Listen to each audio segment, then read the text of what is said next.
Okay dear students, ये final SCMP आपको ये बता दें कि हाल में जो RTP में 22 आया था इंस्टीट्यूट की तरफ से, उसमें काफ़ी सारे नए नए क्वेश्चन आ गए थे जो आपके पहले नहीं किए हुए थे।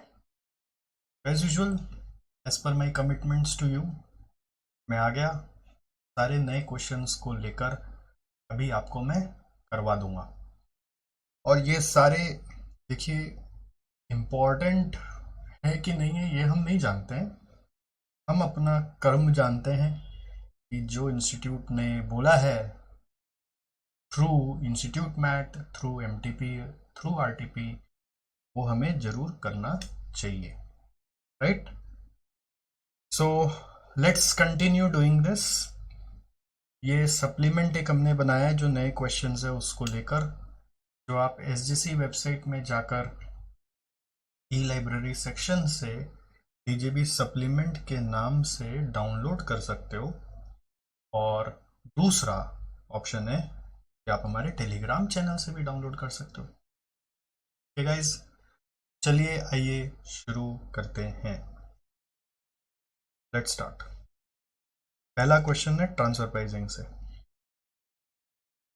Integrity limited engaged in the manufacturing of water pumps, pipes of all types and range, and sanitary fittings. These three businesses, pump, pipe, and fittings, are managed separately as distinct investment centers. Integrity Limited named these as Division GG, YY, and NN. Since the performance evaluation of divisional head and employees working under him or her is linked with performance using financial measure ROI of division, hence divisional head as well as employees trying their level best to improve divisional ROI. ROI based चल रहा है, financial major, ठीक है। तो इसके यहाँ पे 3 division है, GG, YY और NN। Integrity Limited in recent fiscal only started a practice of thorough component-wise profitability rate and investment turnover। मतलब एक ROI का कॉन्सेप्ट आप लोग डू पॉइंट में पढ़े होंगे, do point analysis. Do point में हम लोग उसको 3 पार्ट में तोड़ देते हैं। एक होता था नेट प्रॉफिट रेशियो, दूसरा होता था sales asset turnover ratio, sales by assets, और एक होता था इक्विटी मल्टीप्लायर, जिसमें हम लोग करते थे एसेट्स बाय इक्विटी, अगर आपको याद होगा। बट इसका वेरिएशंस भी आ गया था। इसमें यहाँ पे बोल रहा है हम लोग थॉरो कंपोनेंट वाइज जो एनालिसिस कर रहे हैं उसमें 2 चीज को ले रहे हैं, प्रॉफिटेबिलिटी रेट और investment turnover. That means we are using just this two, NP by sales and sales by net assets आप डायरेक्ट कर सकते हो। इसमें इक्विटी मल्टीप्लायर का इफेक्ट नहीं दिखेगा। तो ये यहाँ पे चल रहा है, this is going on here, so that appropriate corrective measures can be applied. ये ब्रेकअप करने से क्या होता है ना, पता चलता है हम लोग को कि क्या चीज में चेंजेस करने से ROI बेटर हो जाएगा। Management of integrity limited is of the firm belief that ROI is the best used performance measurement tool. Hence, they completely ignore the newly appointed CFO's advice to use residual income in addition to some non-financial performance measures.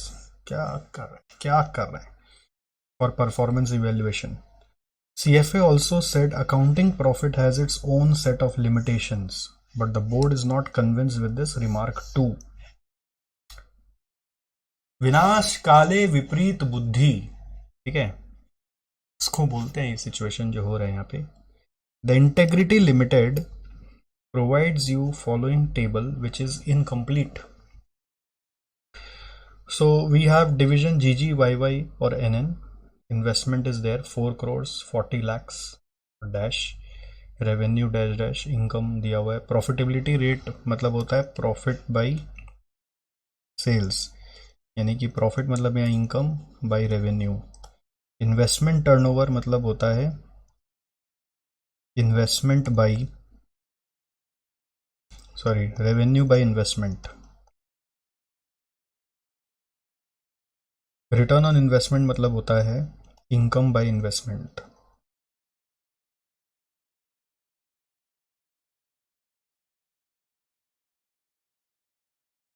Right, so we have investment revenue में इसको अपने use करके सारा fill in the blanks आप भर सकते हो। आप एक बार पॉज करके ट्राई करो, ये सब जो दिया हुआ है ना, इन्वेस्टमेंट रेवेन्यू प्रॉफिटेबिलिटी रेट, ये सब से आप माथा लगाओ और ये सारा फिल इन द ब्लैंक्स को फिल अप कर दो। तो एक बार बहुत इजी है करना, जल्दी से करो, पॉज करो और करो। सो मैं अभी कर रहा हूँ। मेरा अगर ये प्रॉफिटेबिलिटी रेट 5% का है, इन्वेस्टमेंट टर्नओवर 2 टाइम्स है, तो रेवेन्यू बाय इन्वेस्टमेंट 2 टाइम्स है। इन्वेस्टमेंट मालूम है 4 करोड़, तो रेवेन्यू आ गया 8, और 8 करोड़ का 5% आता है 40 लाख, और रिटर्न ऑन इन्वेस्टमेंट होगा 40 लाख पे 4 करोड़ करके 10%। ओरल कैलकुलेशन से कर लिया। सेकंड में आ जाओ, प्रॉफिटेबिलिटी रेट होगा 8/80 10%। इन्वेस्टमेंट टर्नओवर होगा 80/40 2 टाइम्स। रिटर्न ऑन इन्वेस्टमेंट होगा 8/40 20%, और ये आ रहा है 12% है, तो 6 लाख बाई 12% करने से 50 लैक्स। 50 और 60 से टर्नओवर आ गया 1.2, और 6/60 से आ गया 10%। तो ROI इनका मेन मेजर है, और ROI को आप डिकम्पोज कर सकते हो 2 पार्ट में, दोनों को मल्टीप्लाई करोगे देखो ROI आएगा, है ना। देखो ना, रेवेन्यू कट जाएगा तो इनकम बाय इन्वेस्टमेंट बचेगा, और मैच भी हो रहा है 5x2 10x2 10x1.2 करके। सो पहला सवाल क्या, identify the reason for poor performance along with advice to improve the same. Reason for poor performance, पहले परफॉर्मेंस क्या वो बताएंगे ना, फिर पुअर परफॉर्मेंस का रीजन बताएंगे। परफॉर्मेंस देखो, जीजी वाईवाई और एनएन में सबसे बेस्ट है वाईवाई का, मतलब सबसे वर्स्ट है जीजी का। उसका रीजन पूछ रहा है, तो आपको आरओआई के ऊपर कमेंट करना है, प्रॉफिटेबिलिटी रेट पे कमेंट करना है, और इन्वेस्टमेंट टर्नओवर पे कमेंट करना है। तो देखो, आपको बोलना पड़ेगा एक एक डिवीजन का। इसका जीजी का आरओआई कम क्यों है? इसका आरओआई कम इसलिए लग रहा है क्योंकि कंपैरेटिवली इसका प्रॉफिटेबिलिटी रेट सबसे कम है। जिसका प्रॉफिटेबिलिटी रेट कम है तो उसको सुझाव देना है, एडवाइस देना है। अभी एडवाइस बहुत यूनिक है यहाँ पे, ये एडवाइस के कारण ये क्वेश्चन को करना बनता है। ऐसा एडवाइस हम लोग पहले पढ़े नहीं, कॉमन सेंस से लिखना पड़ेगा। एडवाइस है कि आप अपना प्रॉफिट इंप्रूव करिए। प्रॉफिट 2 फैक्टर से आता है, रेवेन्यू और कॉस्ट। तो कॉस्ट रिड्यूस करिए, प्राइस पॉलिसी को चेक करिए, रेवेन्यू को बढ़ाइए। उसके लिए आप चेक करिए, प्राइस बढ़ा तभी आप सकते हैं जब आप कोई ज़्यादा वैल्यू दे रहे हैं कस्टमर को। आप वैल्यू एनालिसिस करिए, अपना पता लगाइए कि परसेप्शन ऑफ वैल्यू क्या ज़्यादा बन रहा है, बेटर बन रहा है, तो प्राइस बढ़ा सकते हैं। और परसेप्शन अगर कम आ रहा है तो प्राइस नहीं बढ़ा सकते। और कॉस्ट कम करने के लिए आप वैल्यू एनालिसिस करिए, नॉन वैल्यू एडिंग और वेस्ट वगैरह को रिड्यूस करिए। तो ये हम लोग जीजी को बोलेंगे। वाई वाई के लिए हम लोग को लग रहा है कि ये तो बेस्ट ही कर रहा है, ठीक ही है। और एनएन में प्रॉफिट तो बराबर है, बेस्ट के जैसा है, बट इन्वेस्टमेंट टर्नओवर कम जा रहा है। इसका मतलब हाई इन्वेस्टमेंट है, रेवेन्यू कम आ रहा है। तो उसका उपाय क्या करा जा सकता है कि इन्वेस्टमेंट को रैशनलाइज करना चाहिए। इसका मतलब क्या है कि ये देखना चाहिए कि किस तरीके से हम लोग इन्वेस्टमेंट का बेस्ट यूज निकाल सकते हैं। अगर काम नहीं है तो वो इन्वेस्टमेंट को लिक्विडेट करें। ये एडवाइस यूनिक था, ठीक है। एडवाइस फॉर जीजी इज व्हाट, जीजी को हम एडवाइस देंगे कि तुम प्राइस बढ़ाओ बट वैल्यू परसेप्शन देखकर, या कॉस्ट को घटाओ वैल्यू एनालिसिस करके। ये बेस्ट है, इसमें तो कोई ऑब्जेक्शन नहीं है। और इसको एडवाइस देंगे कि तुम इन्वेस्टमेंट को रैशनलाइज करो, इन्वेस्टमेंट को रैशनलाइज करो कि नॉन प्रोडक्टिव इन्वेस्टमेंट जो कर रखे हो उसको हटाओ। समझो कि नहीं? तो इसमें क्या ना, लिख देता रीजन फॉर या analyse performance as per ROI, तो ज़्यादा इजी लगता। अब रीजन फॉर पुअर परफॉर्मेंस, अरे बाप रे बाप, पुअर परफॉर्मेंस सीधा जंप कर गए आप, समझ ही नहीं आता बच्चों को क्या करना है, बट फिर भी मैनेजेबल था। सेकेंड पार्ट बोल रहे if the required rate of return at integrity is 8%, then comment on performance of division using RI with the same set of information and compare it against your findings in requirement A above। अगर हमको RI निकालना है तो RI is equal to, आपको पता है ना, income minus cost of investment. तो इनकम है मेरा 40 लाख, कॉस्ट ऑफ इन्वेस्टमेंट होगा 8% ऑफ 4 करोड़, तो यहाँ पे आएगा 32 और ये आ गया 8, पॉजिटिव 8। वैसे यहाँ पे इनकम है 8 लाख माइनस 8% ऑफ 40 3.2, तो ये आ रहा है 4.8। फिर आएगा 8 थोड़ी है, इनकम कितना है 6 माइनस 8% ऑफ 50, 8% ऑफ 50 करने से कितना आ रहा है 4, तो ये आ रहा है 2। तो RI के हिसाब से बेस्ट हो गया ये, दिस इज बेस्ट। ठीक है, तो कंपेयर में ये बेस्ट है, बट आपको RI का एक लिमिटेशन मैंने समझाया था, तो आप यहाँ पे पॉइंट आउट कर सकते हैं कि जिस डिवीजन में इन्वेस्टमेंट ज़्यादा होगा उसका बाय डिफ़ॉल्ट RI ज़्यादा ही आएगा। RI का यही लिमिटेशन है, तो पता नहीं चलता है कि वाकई में GG बेस्ट परफॉर्म कर रहा है कि नहीं कर रहा है, तो ये बात भी आप आंसर में लिख देंगे। Benefit of using RI, benefit ये है कि ये गोल कॉन्ग्रुएंट होता है, जो डिसीजन ग्रुप को लेना है वही डिसीजन डिवीजन लेगा।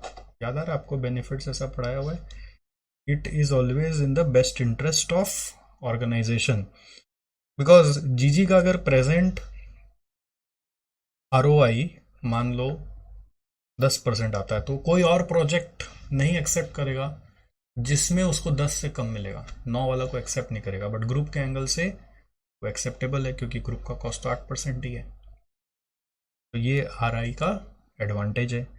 फिर बोल रहे हैं major shortcomings of accounting profit, ROI and RI। Accounting profit यानी फाइनेंशियल प्रॉफिट का शॉर्ट कमिंग्स क्या है, ये कॉमन सेंस से बनाया जा सकता है कि ये मैनिपुलेटिव होता है, accounts can be manipulated. Second number disadvantage हो सकता है कि ये आपका शॉर्ट टर्म होता है, ठीक है, क्योंकि इसमें हम लोग को दूर का कुछ दिखता ही नहीं है। ये तीनों का ही डिसएडवांटेज है, बट शॉर्ट टर्म लिख सकते हो।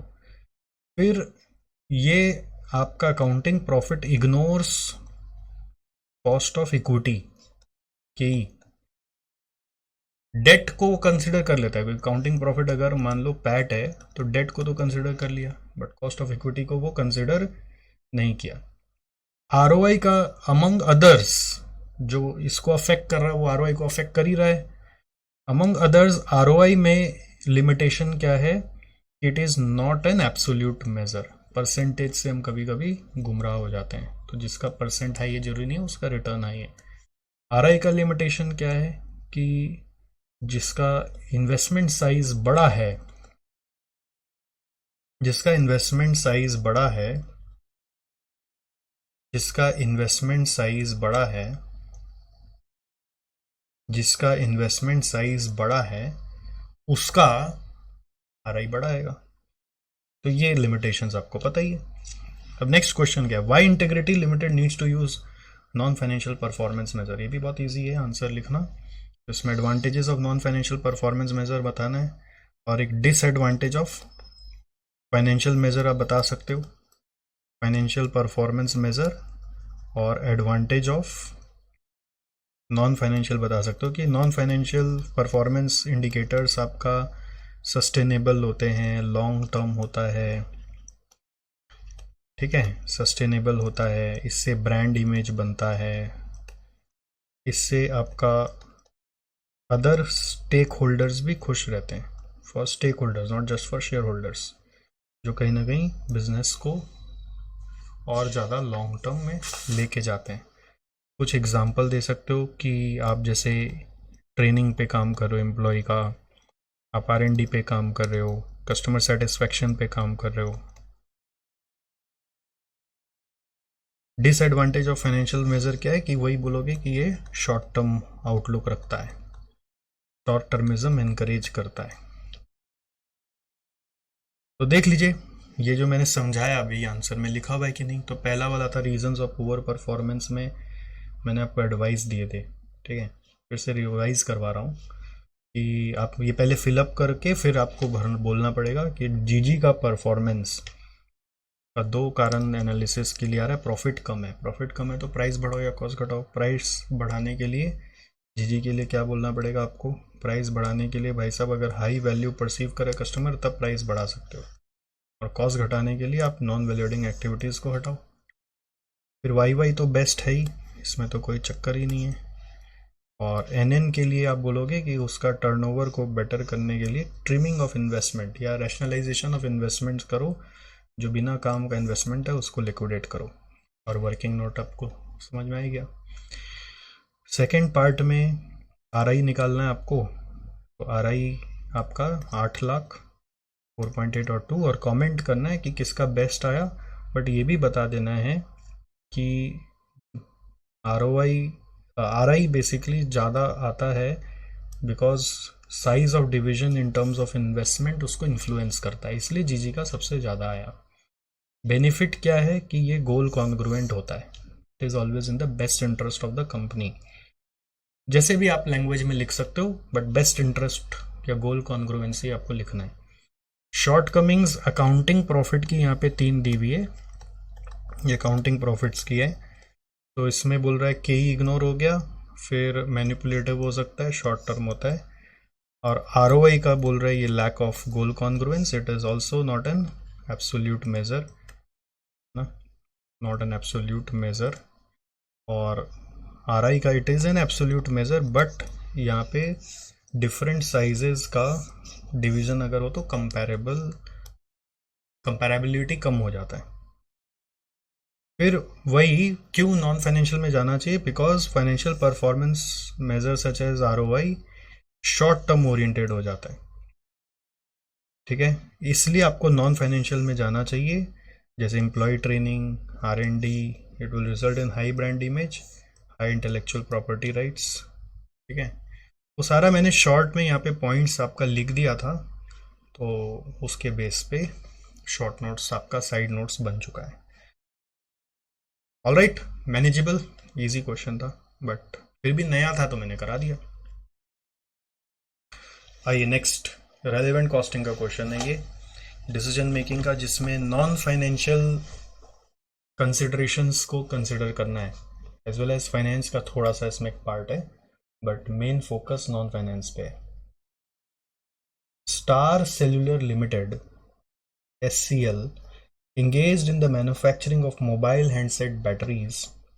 One of the battery types which SCL is currently producing is the BL5C. SCL sells this battery to many handset manufacturers. One of the quality circle team, quality circle याद है आपको, group में बैठ के quality के बारे में discuss करना within the organization, recently discovered an issue with the BL5C battery, that if it gets heated beyond a limit, it gets burst and cause an explosion in handset, which may harm the user, burn injuries, and injury severity score is high too. Management considering the issue based upon the following facts. The engineering team provided a solution that they can change the materials, any metals components currently in use with the new materials that is more resistant to heat and has auto cooling feature, and modify the process of producing the battery to eliminate such incidents of explosion completely, but this will lead to increase in production cost by 80 rupees per battery.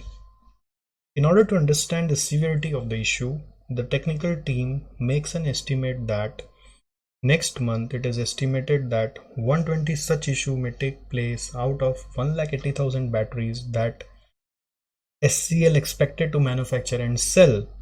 The technical team also suggests that out of 120 such explosion incidents, only 10% cases wherein user will be able to identify that explosion in the handset taken place due to the bursting of battery. Legal team estimates and suggests if such 10% of users take legal action, then SCL will lose the suit, and in no case SCL can defend itself and have to pay rupees 10 lakh as compensation in each such case, including the cost of suit. So 10% cases मतलब 12 case आएगा ऐसा, सो बोल रहा है evaluate the viability of the solution provided by the engineers. तो दो है, एक तो फाइनेंशियल और एक नॉन फाइनेंशियल। तो फाइनेंशियल व्यू पॉइंट से अगर आप देखोगे, एक बैटरी के पीछे 80 रुपया कॉस्ट बढ़ जाएगा। आप टोटल बैटरी 1,80,000 बनाओगे तो कॉस्ट कितना से बढ़ जाएगा आप समझ जाओ। यहाँ से कॉस्ट आ जाएगा, ये आ रहा है 80 इंटू 1.8 यानी 144 लैक्स। और अगर नहीं बनाओगे, अगर ये करोगे तो बेनिफिट क्या आएगा कि 12 केस नहीं होगा आपके ऊपर। बेनिफिट इज़ व्हाट, 12 केस नहीं होगा और एक एक केस में 10 लाख नहीं हारोगे तो 120 लाख बचेगा। तो फाइनेंशियली नेट में लॉस ही आ रहा है एक तरह से, या नेट कॉस्ट आ रहा है 24 लाख का। तो बोलेंगे not viable, suggestion is not viable. However कभी भी कोई वायबिलिटी फाइनेंशियली नहीं देखनी है ना। नॉन फाइनेंशियल एथिक्स ये सब भी तो बहुत इंपॉर्टेंट है। अगर कल को ऐसा हो ही गया तो आपका गुडविल तो खराब होगा ना, ब्रांड वैल्यू खराब हो जाएगा। तो सबसे पहला ब्रांड इमेज। दूसरा भाई साहब, आदमी का हाथ जलेगा उसका आपका कोई जिम्मेदारी नहीं है, इसको एथिक्स बोलते हैं। सोसाइटी को नुकसान होगा, सोसाइटी को नुकसान होगा, आदमी का हाथ जलेगा, बर्न होगा, कोई चीज़ डैमेज होगा, उसका cost of damages, cost of injury, इसके ऊपर आपको चिंता होना चाहिए। और पॉइंट आप ये बोल सकते हैं, जैसे ये 2 पॉइंट तो कोई भी बच्चा बोल सकता था, अब और पॉइंट्स लिखने हैं तो वो आपको हेल्प चाहिए। अब इसमें एक पॉइंट और आ सकता है, जैसे केस वेस लड़ने जाना is unnecessary diversion. Unnecessary diversion, झूठ मूठ का एक माथा पच्ची चालू हो जाएगा। फिर चौथा, रेगुलेशंस घुस जाएंगे, रेगुलेटर्स आ जाएंगे, वो लोग बोलेंगे तुम्हारा लाइसेंस कैंसिल कर देंगे, आपका रेटिंग वगैरह आपको मिला हुआ है तो रेटिंग खराब हो जाएगा। समझ गए आप? यू गेट रेटिंग ना to do the work government के हिसाब से, तो you may lose that rating also. Fifth point है कि आप कॉम्पिटिटर्स से भी थोड़ा सा मार खा सकते हो, और अगर आप अच्छा बैटरी बना लोगे तो आप उसका प्राइस भी इंक्रीज कर सकते हो। एंड इंक्रीज प्राइस, आप उसका सेफ्टी को प्रमोट करो फॉर सेफ बैटरीज, आपके पास कॉम्पिटेटिव एडवांटेज भी आ सकता है। या फिर नहीं करोगे तो कॉम्पिटिटर वर्क कर लेगा काम, तो आपके ऊपर डिसएडवांटेज आ जाएगा। तो ये 5 पॉइंट आपको लिखना है। तो ओवरऑल एक कंक्लूजन लिख देना है कि लॉन्ग रन के एंगल से ये प्रपोजल इम्प्लीमेंट होना चाहिए। ठीक है,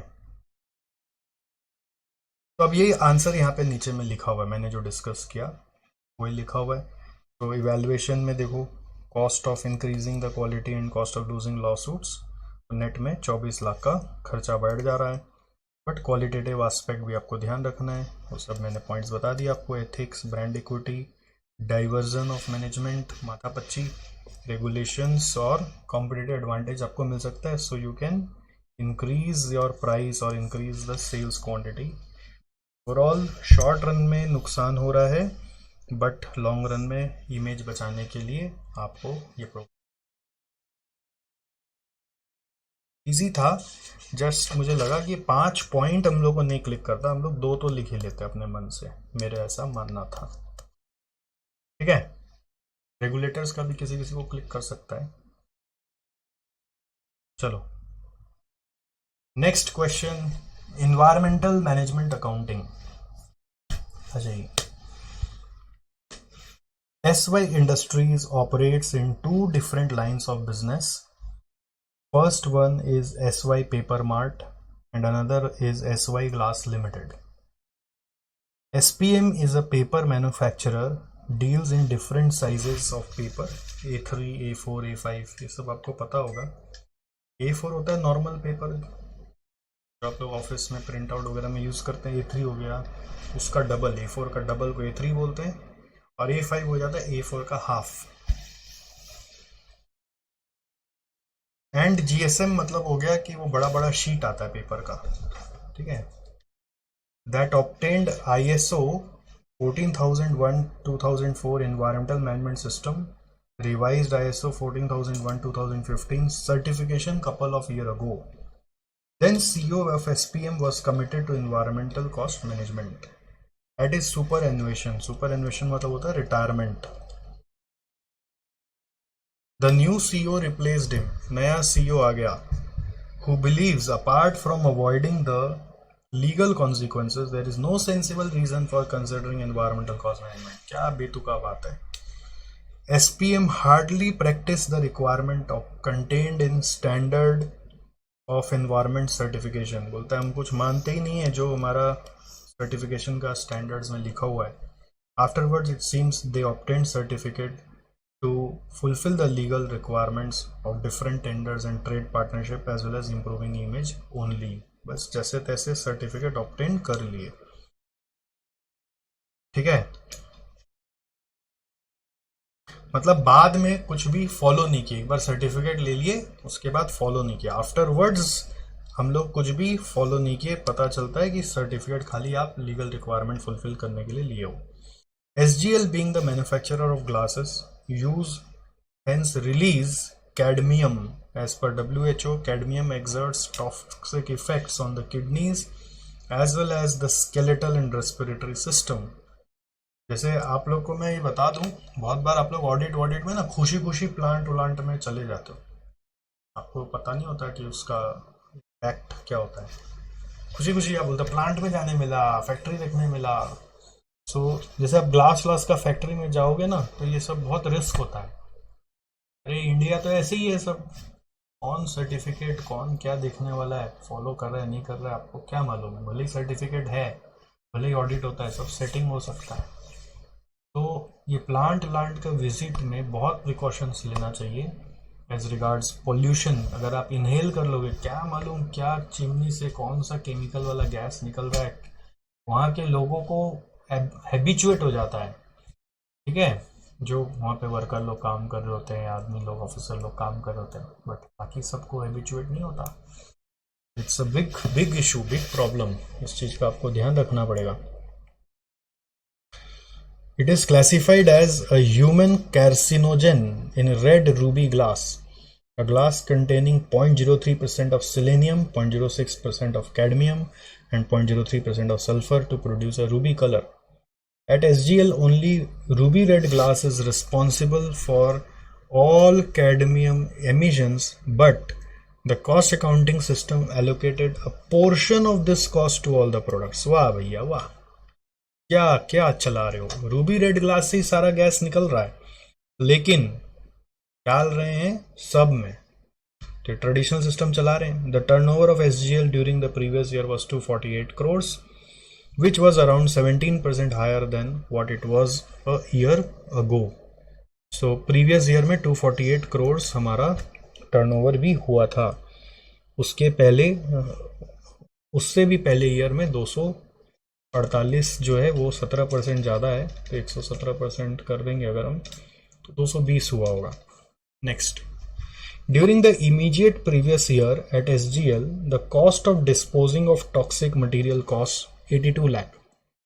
cost of toxic material 82 lakh का था. डिस्पोजिंग टॉक्सिक मटेरियल वही प्रीवियस ईयर में, इमीडिएट प्रीवियस ईयर में रेवेन्यू इतना था, और आपका ये 248 लाख के अगेंस्ट, 248 करोड़ के अगेंस्ट में 248 के अगेंस्ट में ये cost of disposing the toxic waste आया. Cost of recycling products and scrap, recycling product and recycling of scrap was 1.05 crores and 64 lakhs respectively. Cost of committee responsible for environmental certifications and formulating organizational policy on the government proceeding was 24 lakhs. और एक committee बनाया था जो ये सब चीज proceedings वगैरह policy वगैरह बनाएगा, उसका cost 24 lakh, which includes 2 lakh fees for renewal of the certification and 3 lakh for boarding and other connected arrangement of inspection team who made visit prior renewing the environmental clearance certificate.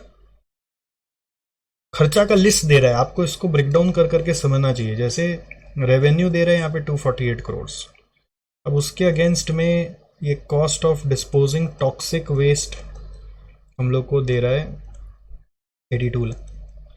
फिर हम लोग को बोल रहे हैं recycling products, recycle of products, ये है आपका 1.05 करोड़, ये 82 लैक्स, 1 सब लैक्स में ले आते हैं 105। फिर रिसाइकलिंग ऑफ स्क्रैप जो है 64। फिर बोल रहा है कमिटी कॉस्ट, एक तो कमिटी बना, उसका कॉस्ट था 24 लाख, जिसमें से 2 लाख रिन्यूअल्स का था तो 22 lakh. Certificate renew of certificate 2 lakh. फिर आपका 3 lakh onboarding the inspection team का कॉस्ट आ गया 3 लाख। फिर monitoring, environmental monitoring and employ training cost was 37। Environmental monitoring ये 37 और इन्वायरमेंटल ट्रेनिंग ये है 8 लैक्स। इस तरह का सम एक तो किया हुआ भी अगर आपको याद आ रहा हो। Monitoring cost includes audit fees of 2 lakh, तो ये 35 कर देंगे, ऑडिट फीस डाल देंगे 2 लाख का। फिर inspection cost inside SGL to ensure compliance, और एक इंस्पेक्शन कॉस्ट है for compliance and their own policy matter is 7 lakh. During the immediate previous year a penalty order of 75 lakhs, penalty भी लग गया 75 लाख का, by educating authority against SGL for cadmium emission beyond the allowed limit by the regulator. Against this order, SGL made an appeal. Appellate authority upheld the order of adjudicating authority but reduced the penalty to 40%. तो 75 का 40% आ गया, which is 30 lakhs. ये सब खर्चा हमारा लगा against the revenue, हम लोग को मालूम है।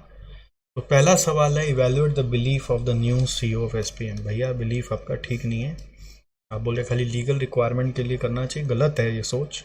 एक्चुअली आपको रेगुलेशन का डर होना चाहिए, दूसरा आपको ब्रांड इमेज का चिंता होना चाहिए, तीसरा आपको इन्वायरमेंटल रिलेटेड जो कॉस्ट आपके यहाँ पे बढ़ रहे हैं, जैसे कि आपको ये टॉक्सिक वेस्ट बियर करना पड़ रहा है, जैसे कि आपको स्क्रैप कॉस्ट बियर करना पड़ रहा है, जैसे कि आपके ऊपर पेनल्टीज लगाए जा रहे हैं, तो आपको ये सब चीज़ का भी ध्यान रखना चाहिए। ठीक है, खाली ये लीगल रिक्वायरमेंट के एंगल से नहीं है, ये सब importance of cost of managing environment, ये सब कॉस्ट हिडन नेचर के भी कॉस्ट होते हैं जो आपके कॉस्ट में घुसे हुए होंगे, जिसको आपको ट्रेस करके हटाना पड़ता है in environmental management accounting. Second question बोल रहा है comment on the current pattern of allocation of environmental cost pertaining to cadmium in regard to cost of product produce by SGL. तो करेंट पैटर्न तो wrong है, ये traditional system चला रहे हो आप। इसका इम्पैक्ट क्या हो रहा है कि ट्रेडिशनल सिस्टम का इम्पैक्ट क्या हो रहा है कि आपका जो रेड रूबी ग्लास है वो अंडर कॉस्टेड है, मतलब उसका कॉस्ट कम आ रहा है, is under costed, unrealistic cost है, इनएक्यूरेट कॉस्ट है। होना क्या चाहिए, फिर बोल रहे हैं यहाँ पे advise the better approach. Better approach is activity based costing, जो बोलेगा कि all cost of cadmium to red ruby glass, तो this will give you the accurate picture, accuracy आ जाएगा। ठीक है, थर्ड पार्ट बोल रहा है prepare the common size environmental cost statement for the immediate previous year at SGL as per classification suggested by Hansen and Mendoza to equip the management for comparison for over the periods. Common size statement मतलब हो गया basically आपको quality cost statement जैसा Hansen Mendoza ने बताया था, quality cost statement जैसा classification होना चाहिए। उसमें 4 था, एक था प्रिवेंशन, दूसरा था अप्रेजल, तीसरा था इंटरनल फेलियर, चौथा था एक्सटर्नल फेलियर। तो नाउ मेरा क्या दरख्वास्त है आपसे कि आप एक बार ये क्वेश्चन को पढ़ के, अभी यहाँ पे मैंने लिस्ट ऑफ आइटम्स तो लिख दिया है, आप एक बार पॉज करके ना रुक के अपने से इसमें क्लासिफिकेशन लगाओ ये सारे कॉस्ट में कि कौन सा कॉस्ट किस कैटेगरी में जाना चाहिए। लगाओ, prevention, appraisal, internal failure, external failure, अपने से एक बार लगाओ, साइड में कोई लिख के देखो और आपको समझ में आएगा कि आपका क्या मिस्टेक हो रहा है। लगाओ ना अपने से, बस क्लासिफिकेशन लगाओ।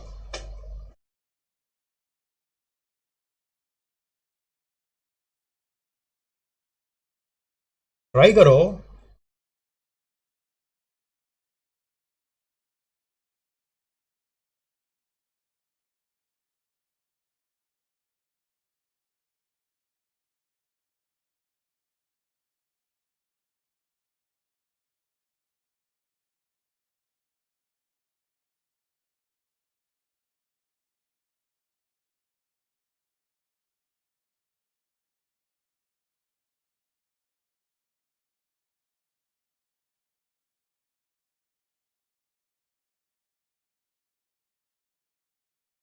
चलो आओ, इसको आप अपने से अब भरो। और क्या करोगे, इसको थोड़ा सा ट्राई करो आप।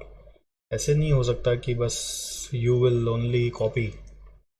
ओके। तो टॉक्सिक वेस्ट आपने ट्राई किया होगा, तो वो क्या है? Toxic waste disposal is internal failure. Recycling of product, ये यूनिक है, ये प्रिवेंशन होगा। प्रोडक्ट को रिसाइकल करना मतलब स्क्रैप फ्यूचर में एनवायरनमेंट में कम जाएगा। Recycling of scrap is internal failure. Committee का देखो यहाँ पे ना 22 नहीं होगा, ये होगा कमिटी का कॉस्ट में बोला था 24 है, जिसके अंदर 2 लाख और 3 लाख दोनों इंक्लूडेड है। तो 24 -2 -3 होगा, तो ये नहीं, तो 22 -3 करने से 19 आ रहा है। तो this will be 19।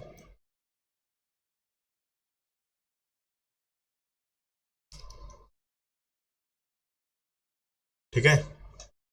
How much it will be? It will be 19। All right. ये कितना आएगा? 19 आएगा। फिर बोल रहा है कमिटी वाला जो है ना, ये प्रिवेंशन कॉस्ट होता है। सर्टिफिकेट रिन्यू हुआ तो उसका 2 लाख, और ये देखो 3 लाख क्या चीज का लगा? सर्टिफिकेट रिन्यूअल प्रिवेंशन कॉस्ट है। और सर्टिफिकेट को रिन्यू कराने के लिए एक टीम इंस्पेक्ट करने आया prior to renew the certificate, तो वो भी प्रिवेंशन में ही जाएगा। इंस्पेक्शन देख के ना मन में आता है अप्रेजल अप्रेजल, बट वो इंस्पेक्शन बोलकर अप्रेजल में मत डाल देना, प्रिवेंशन में डालना। इन दोनों को कंबाइन करके भी दिखाया जा सकता है, क्योंकि ये दोनों इंसिडेंटल कॉस्ट है। Inspection is the incidental cost of renewal. आप दोनों को कंबाइन करके दिखा सकते हैं। जो इंस्टीट्यूट का सॉल्यूशन है उसमें कंबाइंड ही दिखाया हुआ है।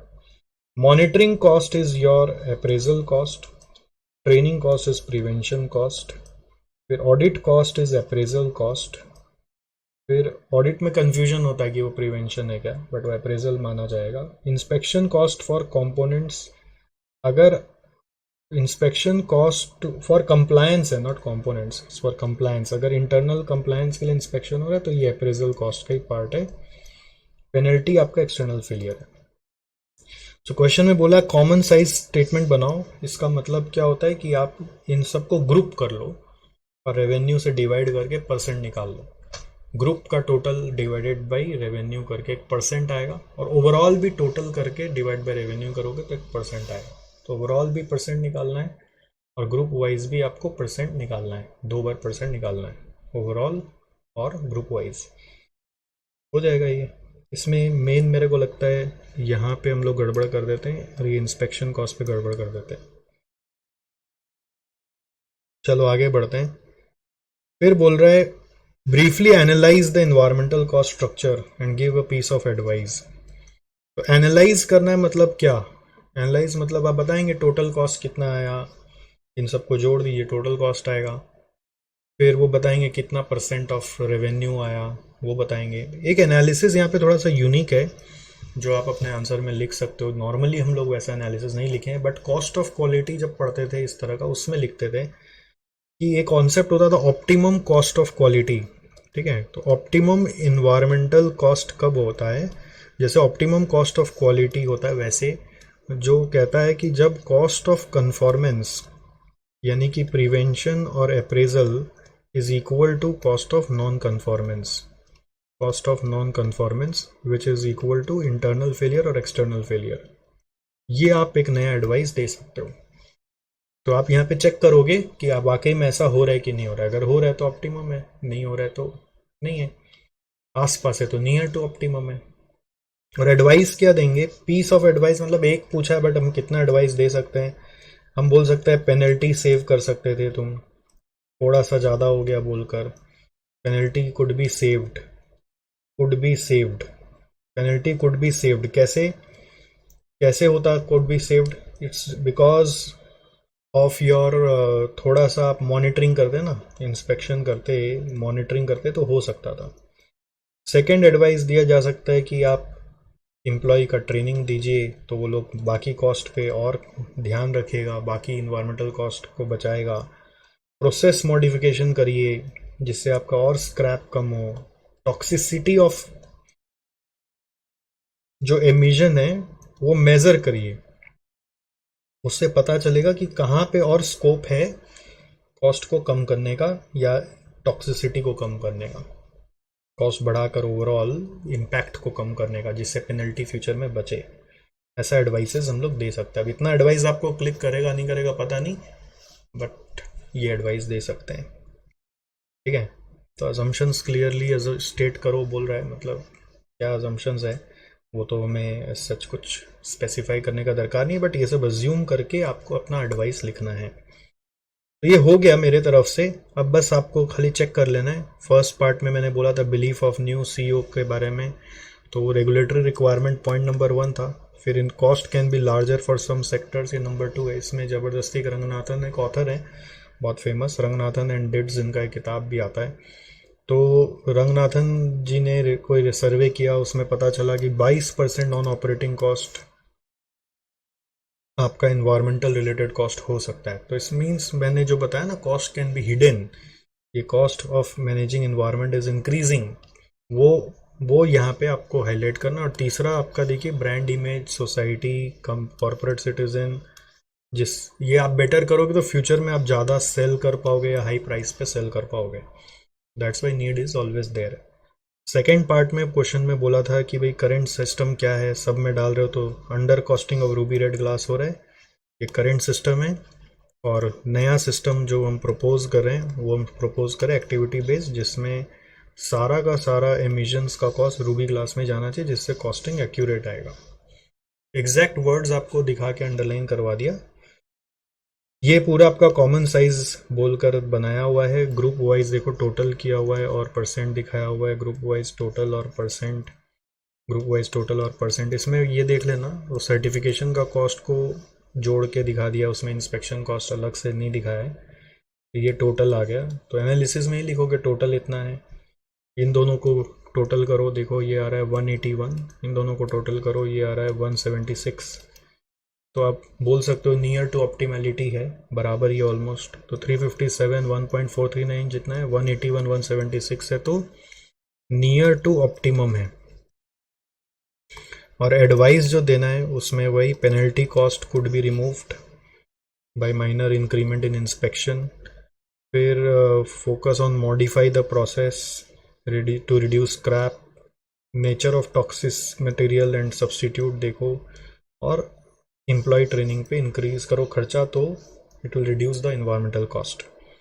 एक कॉन्सेप्ट इनसाइट दिया हुआ है, ये आप अपना सेल्फ रीडिंग के लिए कर सकते हो, बट एक कॉन्सेप्ट आपका पढ़ा हुआ है। इसमें मुझे लगता है कि यहाँ पर ये नोट थोड़ा सा इंपॉर्टेंट, आप इसको पढ़ लेंगे जो हम लोग यूज़ भी किए। External inspection shall be added to head for the purpose it was conducted, जैसे surveyor by court of prior to impose penalty will be added to penalty. Similarly, cost to meet the lodging expense of inspection team visiting prior to renewing certification shall be added to cost of obtaining certification, जो institute ने उसमें किया भी है, ठीक है। यहाँ पर मैं लिख देता हूँ रेफर नोट। ये मतलब तो देखो क्या है ना, चेक करने वाला उतना बुद्धि लगाया नहीं लगाया, आप 2 पार्ट में लिखे, वो देखा कि वहाँ पे मैं कंबाइन करके लिखा हुआ, बोले नंबर काटो इसका, कोई बड़ी बात नहीं है। और फिर एक बोल रहा है cost incurred for inspection staff to ensure that we are adhering to our policy it is to be considered under appraisal cost। तो वो हमने किया ये, जस्ट मुझे लगा ये एक यूनिक हो गया ना कि वो टीम के ऊपर खर्चा हो रहा है, सर्टिफिकेशन टीम के ऊपर, तो वो सर्टिफिकेशन कॉस्ट में घुसेगा, उसको अलग हेडिंग में नहीं दिखाना है। तो ये कायदा बस ध्यान दे लोगे तो काम हो जाएगा। एक और होता है जब ऑपरेटिंग कॉस्ट, मान लीजिए यहाँ पे रेवेन्यू नहीं दिया होता तो बिजनेस का टोटल कॉस्ट दिया होना चाहिए था, टोटल कॉस्ट से भी 1% बनाया जा सकता है, वो बात यहाँ पे लिखी हुई है।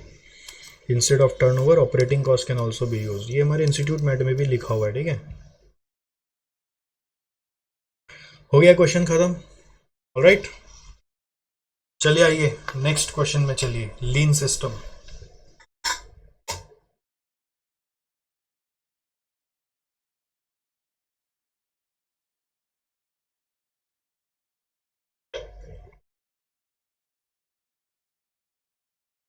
DV enterprise is known for quality products अच्छा,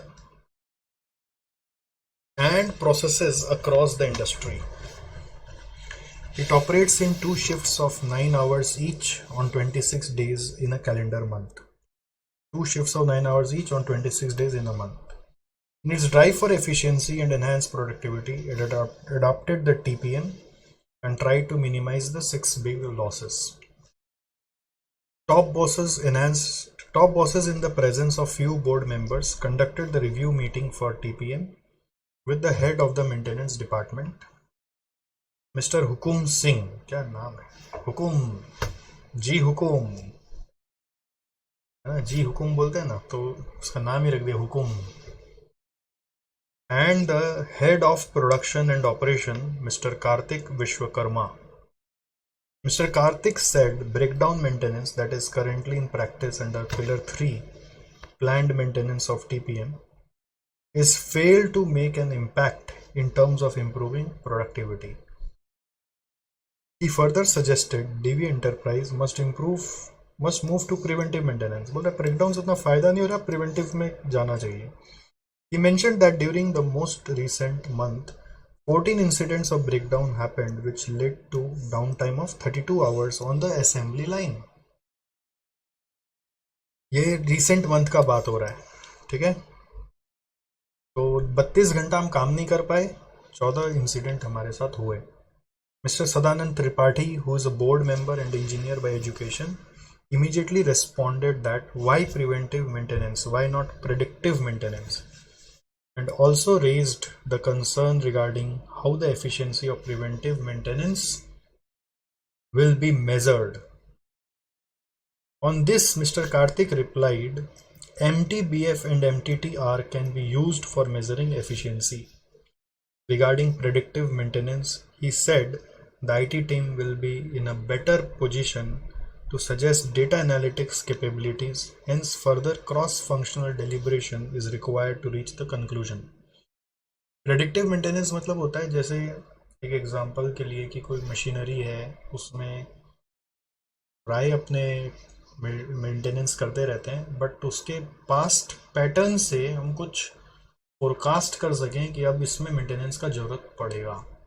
आजकल ये सब बहुत सारी मशीनरीज में इनबिल्ट हो गया है, जैसे गाड़ियों में तो इनबिल्ट हो गया है प्रेडिक्टिव मेंटेनेंस। मतलब उसमें ना as per the problems that is arising internally, वहाँ पे आजकल एक चिप लगता है गाड़ी में, उसके कारण डैशबोर्ड्स में वार्निंग सिग्नल्स जल जाते हैं। तो वार्निंग सिग्नल्स आ गया मतलब प्रेडिक्टिव मेंटेनेंस, प्रेडिक्ट कर रहा है कि मेंटेनेंस का जरूरत है, इंजन में प्रॉब्लम है, टायर में प्रॉब्लम है, सब वार्निंग आ जाता है। तो दैट्स लाइक दैट। तो प्रेडिक्टिव मेंटेनेंस के लिए बोल रहे हैं कि आपको फिर देखो आईटी टीम से डेटा लेके आना पड़ेगा। प्रिवेंटिव और प्रेडिक्टिव में फ़र्क क्या है? प्रेडिक्टिव थोड़ा सा स्टेटिस्टिकल एनालिसिस या फिर कोई आपका फोरकास्ट पे बेस्ड है, और प्रिवेंटिव एक पीरियड डिसाइड हो जाता है और उस पर वो होते रहता है, इंटरवल पे होता है। Mr. Hukum opposes Mr. Karthik because the maintenance department is already under pressure, hence not in a position to practice preventive maintenance. Hukum Singh बोल रहा है भाई साहब हम ब्रेकडाउन में इतना परेशान है, प्रिवेंटिव भी करो। Mr. Karthik said despite multiple rounds of training, the operators are not able to perform maintenance on their own under pillar 1 of TPM, that is autonomous maintenance. बोल रहे हम लोग ऑटोनोमस मेंटेनेंस करवा नहीं पा रहे हैं। What is autonomous maintenance? Autonomous maintenance होता है कि जो ऑपरेटर्स होते हैं वो छोटा मोटा रिपेयरिंग खुद कर लें, बट बोले हम लोग ट्रेनिंग करा ली कितनी बार, लेकिन वो लोग सक ही नहीं पा रहे हैं। Hence maintenance department becomes responsible to keep all machine in order. तो कार्तिक जी बोल रहे हैं कि भाई मेंटेनेंस डिपार्टमेंट को हैंडल करना पड़ेगा, हम क्या करें। After considering the viability of other sorts of maintenance two corrective and periodic. Corrective maintenance क्या हुआ? ये हो गया कि एक ऐसा मशीन डिज़ाइन करो which is easy to maintain, and periodic maintenance is like preventive only, it's very same as preventive. Periodic मतलब बस एक रेगुलर इंटरवल में हम लोग को करना है। प्रिवेंटिव मेंटेनेंस थोड़ा सा और ब्रॉड हो जाता है। पीरियोडिक बस एक रेगुलर इंटरवल में हर महीना करना है, प्रिवेंटिव थोड़ा सा ऑप्टिमाइज करके कैलकुलेट किया हुआ होता है। पीरियोडिक और प्रिवेंटिव में एक और डिफरेंस ऐसे ध्यान रख सकते हो। प्रिवेंटिव एक्चुअली है ना, ओवरऑल कॉस्ट को ध्यान में मद्देनजर रखते हुए प्रिवेंटिव सोचा जाता है, कितना मशीन्स, कितना वो काइंड ऑफ वर्क होगा, समथिंग लाइक दैट। मतलब it's completely full fledged programme preventive maintenance. But periodic maintenance क्या ना, एक छोटा मेंटेनेंस है जो हर इंटरवल में करना है। तो एनीवेज बोल रहे सारे हम लोग कंसिडर किया, ultimately top bosses decided to shift to preventive maintenance for 3 months with the condition of review after the 3rd month.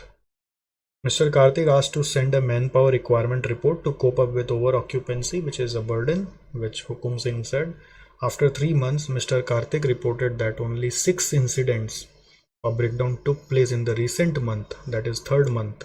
ध्यान रहे 3 महीने के बाद डेटा है, बट ये 3rd month का ही है, which caused 15 hours of downtime. तो पहले क्या था, 14 से अभी 6 हो गया, 32 से 15 हो गया, तो बेटर हो गया. During the 3rd month, production unit remain operative only for 14 days due to forced lockdown on account of कोविड-19. बोल रहा है production unit remain operative only for 14 days, तो बाकी दिन लॉकडाउन रह गया, तो मतलब ये 14 दिन का डेटा है. Analyze the effectiveness of preventive maintenance using MTBF, mean time between failures, and MTTR, mean time to repair. जो यहाँ पे दो नया चीज बताया था, MTBF and MTTR. तो ये नया कॉन्सेप्ट है, ये पहले आप लोग नहीं पढ़े, बट हम लोग CMA वालों को इंटर में पढ़ाते हैं, CMA इंटर में आता है, ये बता देंगे अभी आपको. Advice should DV enterprise continue with preventive maintenance और move back to breakdown maintenance. तो वो इसी के रिजल्ट पे डिपेंड करेगा. तो पहला चीज आ रहा है कि नया कॉन्सेप्ट है क्या, करेक्ट, इसको समझ लो, आओ लिख लो आप कॉपी में. तो नया कॉन्सेप्ट जो आ गया है वो है प्रिडिक्टिव बोल रहे हैं, प्रिवेंटिव मेंटेनेंस के अंदर इसका इफेक्टिवनेस मेजर करने के लिए, टू मेजर इट्स इफेक्टिवनेस,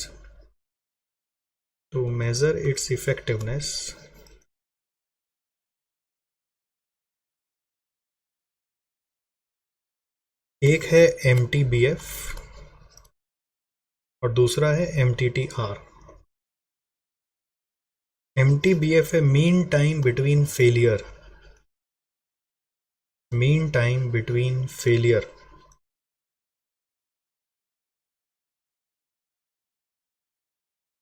और ये है mean time to repair.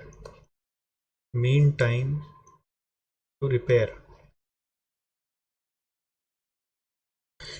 Time between failure indicate करता है अप टाइम, कितना अप टाइम मतलब working time, effective productive time कितना मिला. और mean time to repair indicate करता है कितना डाउन टाइम हुआ, इंडिकेट्स डाउन टाइम. ठीक है. Now mean time between failure मतलब होता है कितना हम लोग काम कर रहे थे, फेलियर होने के पहले कितना हम लोग काम कर रहे थे. इसको हम लोग नॉर्मली बोलते हैं बिटवीन अ फेलियर, मतलब बिटवीन 2 फेलियर्स, पहला फेलियर और दूसरा फेलियर के बीच में मेरे को कितना काम करने का वक्त मिला. जैसे फेलियर 1 हुआ, अगर मान लो डे 1 को फेलियर हो गया था, और फिर हम लोग नेक्स्ट फेलियर देखे डे 16 को, तो इस दौरान मेरे को कितना अप टाइम मिला, इसको हम लोग मीन टाइम बिटवीन फेलियर बोलते हैं. फेलियर के बीच में हमको कितना अप टाइम मिल गया. और फेलियर होगा तो ब्रेकडाउन हो गया तो रिपेयर करना पड़ेगा, रिपेयर करते समय डाउन टाइम रहेगा, तो it indicates down time between 2 failures. तो पर फेलियर एवरेज डाउन टाइम क्या लग रहा है वो हम लोग समझते हैं. जितना देर डाउन टाइम था उतना टाइम रिपेयर के लिए लगा, जितना देर डाउन टाइम था उतना देर हम लोग को रिपेयर करने के लगा. यू कैन से indicates down time between 2 failures, या फिर इसको सिंपल पुट अप करो तो ऐसे भी बोल सकते हो. It can be written as down time per failure, down time is equal to repair time, तो repair time per failure, down time is equal to repair time मान रहे हैं, जितना देर रिपेयरिंग चल रहा था उतना देर डाउन टाइम था। You can also call it as repair time per failure, repair time per time लिख दिया, पर फेलियर होगा। ठीक है, तो ये कॉन्सेप्ट ऐसे आपके लिए नया हो सकता है, बट हम लोग के लिए नया नहीं, क्योंकि ये CMA इंटर OM में ऑलरेडी पूछा जाता था। तो मीन टाइम बिटवीन फेलियर और मीन टाइम टू रिपेयर इस तरीके से है, मीन टाइम बिटवीन फेलियर और mean time to repair. Correct. So इसका फॉर्मूला भी बन सकता है, इट इज इक्वल टू जितना आपको अप टाइम मिला, या फिर आप प्रोडक्टिव टाइम बोल सकते हो, जितना भी आपको काम करने को मिला, divided by number of failures. Failures माने ब्रेकडाउन्स, नंबर ऑफ फेलियर्स मतलब ब्रेकडाउन्स। और इसका बोल सकते हो जितना आपका डाउन टाइम लगा, total down time divided by number of failures, divided by number of failures और breakdown, total down time divided by number of failures और breakdown. Correct.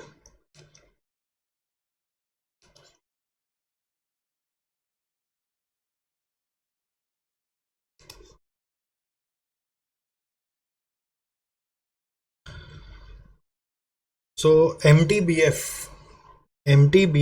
normally higher is better, क्योंकि अप टाइम जितना ज़्यादा उतना अच्छा, और ये डाउन टाइम जितना लो हो उतना अच्छा, लोअर इज बेटर। ध्यान रहेगा। बस ये एक छोटा सा कॉन्सेप्ट है जो नया मान लीजिए TPM से जुड़ा हुआ है। TPM से क्या जुड़ा हुआ है? ये बेसिकली मशीन मेंटेनेंस से जुड़ा हुआ है, मेंटेनेंस ऑफ मशीन से जुड़ा हुआ है।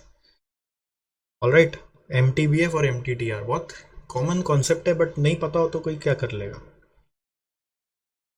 अब इसका कैलकुलेशन हम लोग का RTP में क्वेश्चन आया है May 22 का, उसमें बताना है। ओके, तो ये क्वेश्चन में आप ध्यान दीजिए, total available time, total available time एक महीने का नॉर्मली कितना होता है वो देखो। नॉर्मली होता है बिफोर, अगर मैं बोलूँ कोई प्रपोजल इम्प्लीमेंट करें उसके पहले क्या होता था, normally 9 hours 2 shift 26 days. Before क्या होता था वो देखो, बिफोर कोई प्रपोजल इम्प्लीमेंट हो उसके पहले होता था करंट सिनेरियो में 2 शिफ्ट इंटू 9 इंटू 26, तो ये 468 आवर्स आ रहा है। ठीक है, उस समय हम लोगों के 14 ब्रेकडाउन हुए, ये 14 फेलियर्स हुए, और 32 आवर्स हम लोग का डाउन टाइम रहा, मतलब 32 आवर्स तक रिपेयरिंग चल रहा था। तो बिफोर का आप ये निकाल लो, ये सारा दोनों रेशियो। बिफोर प्रिवेंटिव मेंटेनेंस हम लोग के साथ क्या हुआ, बिफोर प्रिवेंटिव मेंटेनेंस हम लोग के साथ डाउन टाइम था 14, अप टाइम कितना मिला, नंबर ऑफ फेलियर्स तो 14 थे, अप टाइम कितना मिला, टोटल टाइम था हमारा 2 इंटू 9 इंटू 26 किया मैंने, 468 आया। उसमें से लेस कर दो डाउन टाइम, लेस कर दो डाउन टाइम, डाउन टाइम हो गया 32, तो माइनस करके आ रहा है 436, तो 436 by 14, this is our MTBF, is coming 31.14। Alright, और इसी का ये MTBF हो गया, तो MTTR क्या होगा, MTTR क्या होगा, MTTR will be total down time, total down time कितना है, टोटल डाउन टाइम कितना है 32 आवर्स है बिटवीन द फेलियर्स, 32 बाई 14, तो इतना रिपेयरिंग में टाइम चला गया, 32 बाई 14, दिस इज कमिंग 2.29, तो ये करंट चल रहा है। और इन लोग ने बोला कि हम लोग 3 महीना तो ट्राई करेंगे प्रिवेंटिव मेंटेनेंस, और उसके बाद 3rd मंथ का रिजल्ट दिया हुआ था जिसमें 14 दिन काम किए, 6 ब्रेकडाउन हुए, 15 घंटा का डाउन टाइम हुआ, तो 14 दिन के हिसाब से आफ्टर प्रिवेंटिव मेंटेनेंस क्या नतीजा आया। तो उसमें वापस वैसे ही टोटल टाइम पहले लेना पड़ेगा, बट वो 14 दिन का होगा। 2 × 9 × 14, 2 × 9 × 14 आ रहा है 252। राइट, उसमें से डाउन टाइम हटा दीजिए।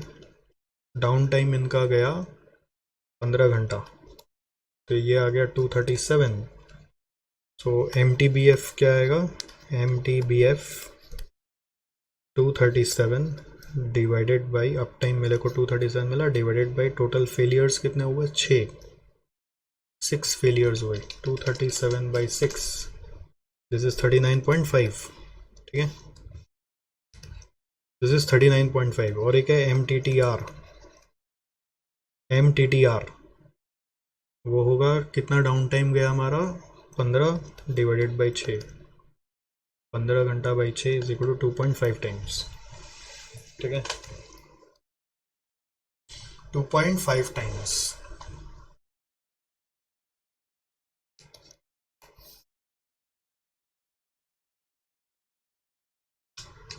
आगे बढ़े, 15/6 is 2.5 times. So now comparison करो कि मेरा MTBF indicates up time. Up time मेरा पहले 31.14 था, अब 39.5 आ गया। तो मतलब MTBF is indicating that up time has improved. Correct. और दूसरा MTTR को देखोगे तो मेरा रिपेयर टाइम पर फेलियर 2.29 से क्या हो गया, 2.29 से 2.5 हो गया, बढ़ गया। इसका मतलब repair time has increased, repair time या डाउन टाइम हैज इंक्रीज्ड। ये तो गड़बड़ हो गया, ये डाउन टाइम हैज इंक्रीज्ड मतलब this is negative, this is a loss, it should have decreased. But there may be reason मतलब ये लोग पहले खाली ब्रेकडाउन मेंटेनेंस करते थे, ब्रेकडाउन के साथ प्रिवेंटिव मेंटेनेंस भी कर रहे हैं। रीजन में बी इंक्रीज्ड मेंटेनेंस, है ना, increased time due to preventive maintenance, क्योंकि मेंटेनेंस का स्कोप बढ़ गया ड्यू टू प्रिवेंटिव मेंटेनेंस। ऐसा एक रीजन हो सकता है, हम लोग तो अजम्पशन से ही खेल रहे हैं, बट ये भी रीजन हो सकता है। अदरवाइज ये अच्छा नहीं हुआ कि आपका MTTR बढ़ गया, बट उसका एक रीजन हो सकता है ना। अपने खाली नंबर्स पे नहीं जा सकते, अपने को तो ओवरऑल व्यू पॉइंट अपना हमेशा कैप्चर करना है। ठीक है, I hope the concept is clear. नया चीज है, सीख लिया आपने। इस क्वेश्चन में एक और चीज बोल रहा है, एडवाइज करो क्या हम लोग प्रिवेंटिव में जाएं कि ब्रेकडाउन में रहें, क्या करें। तो इसका जवाब है कि भाई प्रिवेंटिव हमेशा लॉन्ग टर्म के हिसाब से बेटर है। ब्रेकडाउन में बहुत नुकसान हो सकता है, लंबा नुकसान हो सकता है, तो आपको कंटिन्यू करना चाहिए। मॉनिटर करो अपने इंप्रूवमेंट को और मॉनिटर करो। एडवाइस क्या है, continue with preventive maintenance because MTBF has significantly. In time to come, it may be possible that MTTR will be reduced too. In order to cut down MTTR, training of maintenance staff is required apart from identification of critical parts of machine or assembly line wherein usually breakdown occurs. But if after another quarter or two MTTR does not come down, then it must consider moving to alternative, which is another alternative called as predictive analysis. ये नहीं बोल रहे कि preventive बंद कर दो, बोल रहे एक और प्रेडिक्टिव एनालिसिस भी करो। प्रेडिक्टिव एनालिसिस क्या होता है ना, वो कोई स्टेटिस्टिकल से चेक करना पड़ता है कि अब इसमें मेंटेनेंस का जरूरत पड़ेगा, जब प्रेडिक्शन आएगा तभी मेंटेनेंस करेंगे। ऐसा नहीं है कि अपने इंटरवल्स में करते रहेंगे, ऐसा नहीं। ऑलराइट, आई होप आपको समझ में आया होगा। तो इसका एडवाइस भी इंटरेस्टिंग था। एडवाइस में कंटिन्यू करना चाहिए, यस, क्योंकि MTBF has improved, MTBF has improved. Sooner MTTR will also improve, may improve. But अगर results better नहीं हुए after a quarter or so, if it does not improve, if it does not improve, तो एक और alternative दिया गया था, याद है ना? त्रिपाठी जी बोले थे मे consider predictive analysis, predictive maintenance. तो ये जो पॉइंट है ना, ये नहीं लिखने को बनता है नॉर्मली। आप नॉर्मली लिखाएंगे एग्जाम में कि हाँ हाँ प्रिवेंटिव मेंटेनेंस करना चाहिए, बट आपको ये नहीं क्लिक करेगा कि हम प्रेडिक्टिव मेंटेनेंस के बारे में भी एक कमेंट लिखें, इसलिए और भी एक तरह से नया हो गया। और ये तो नया कॉन्सेप्ट सिखाया ही हम लोगों ने, MTBF और MTTR। Okay,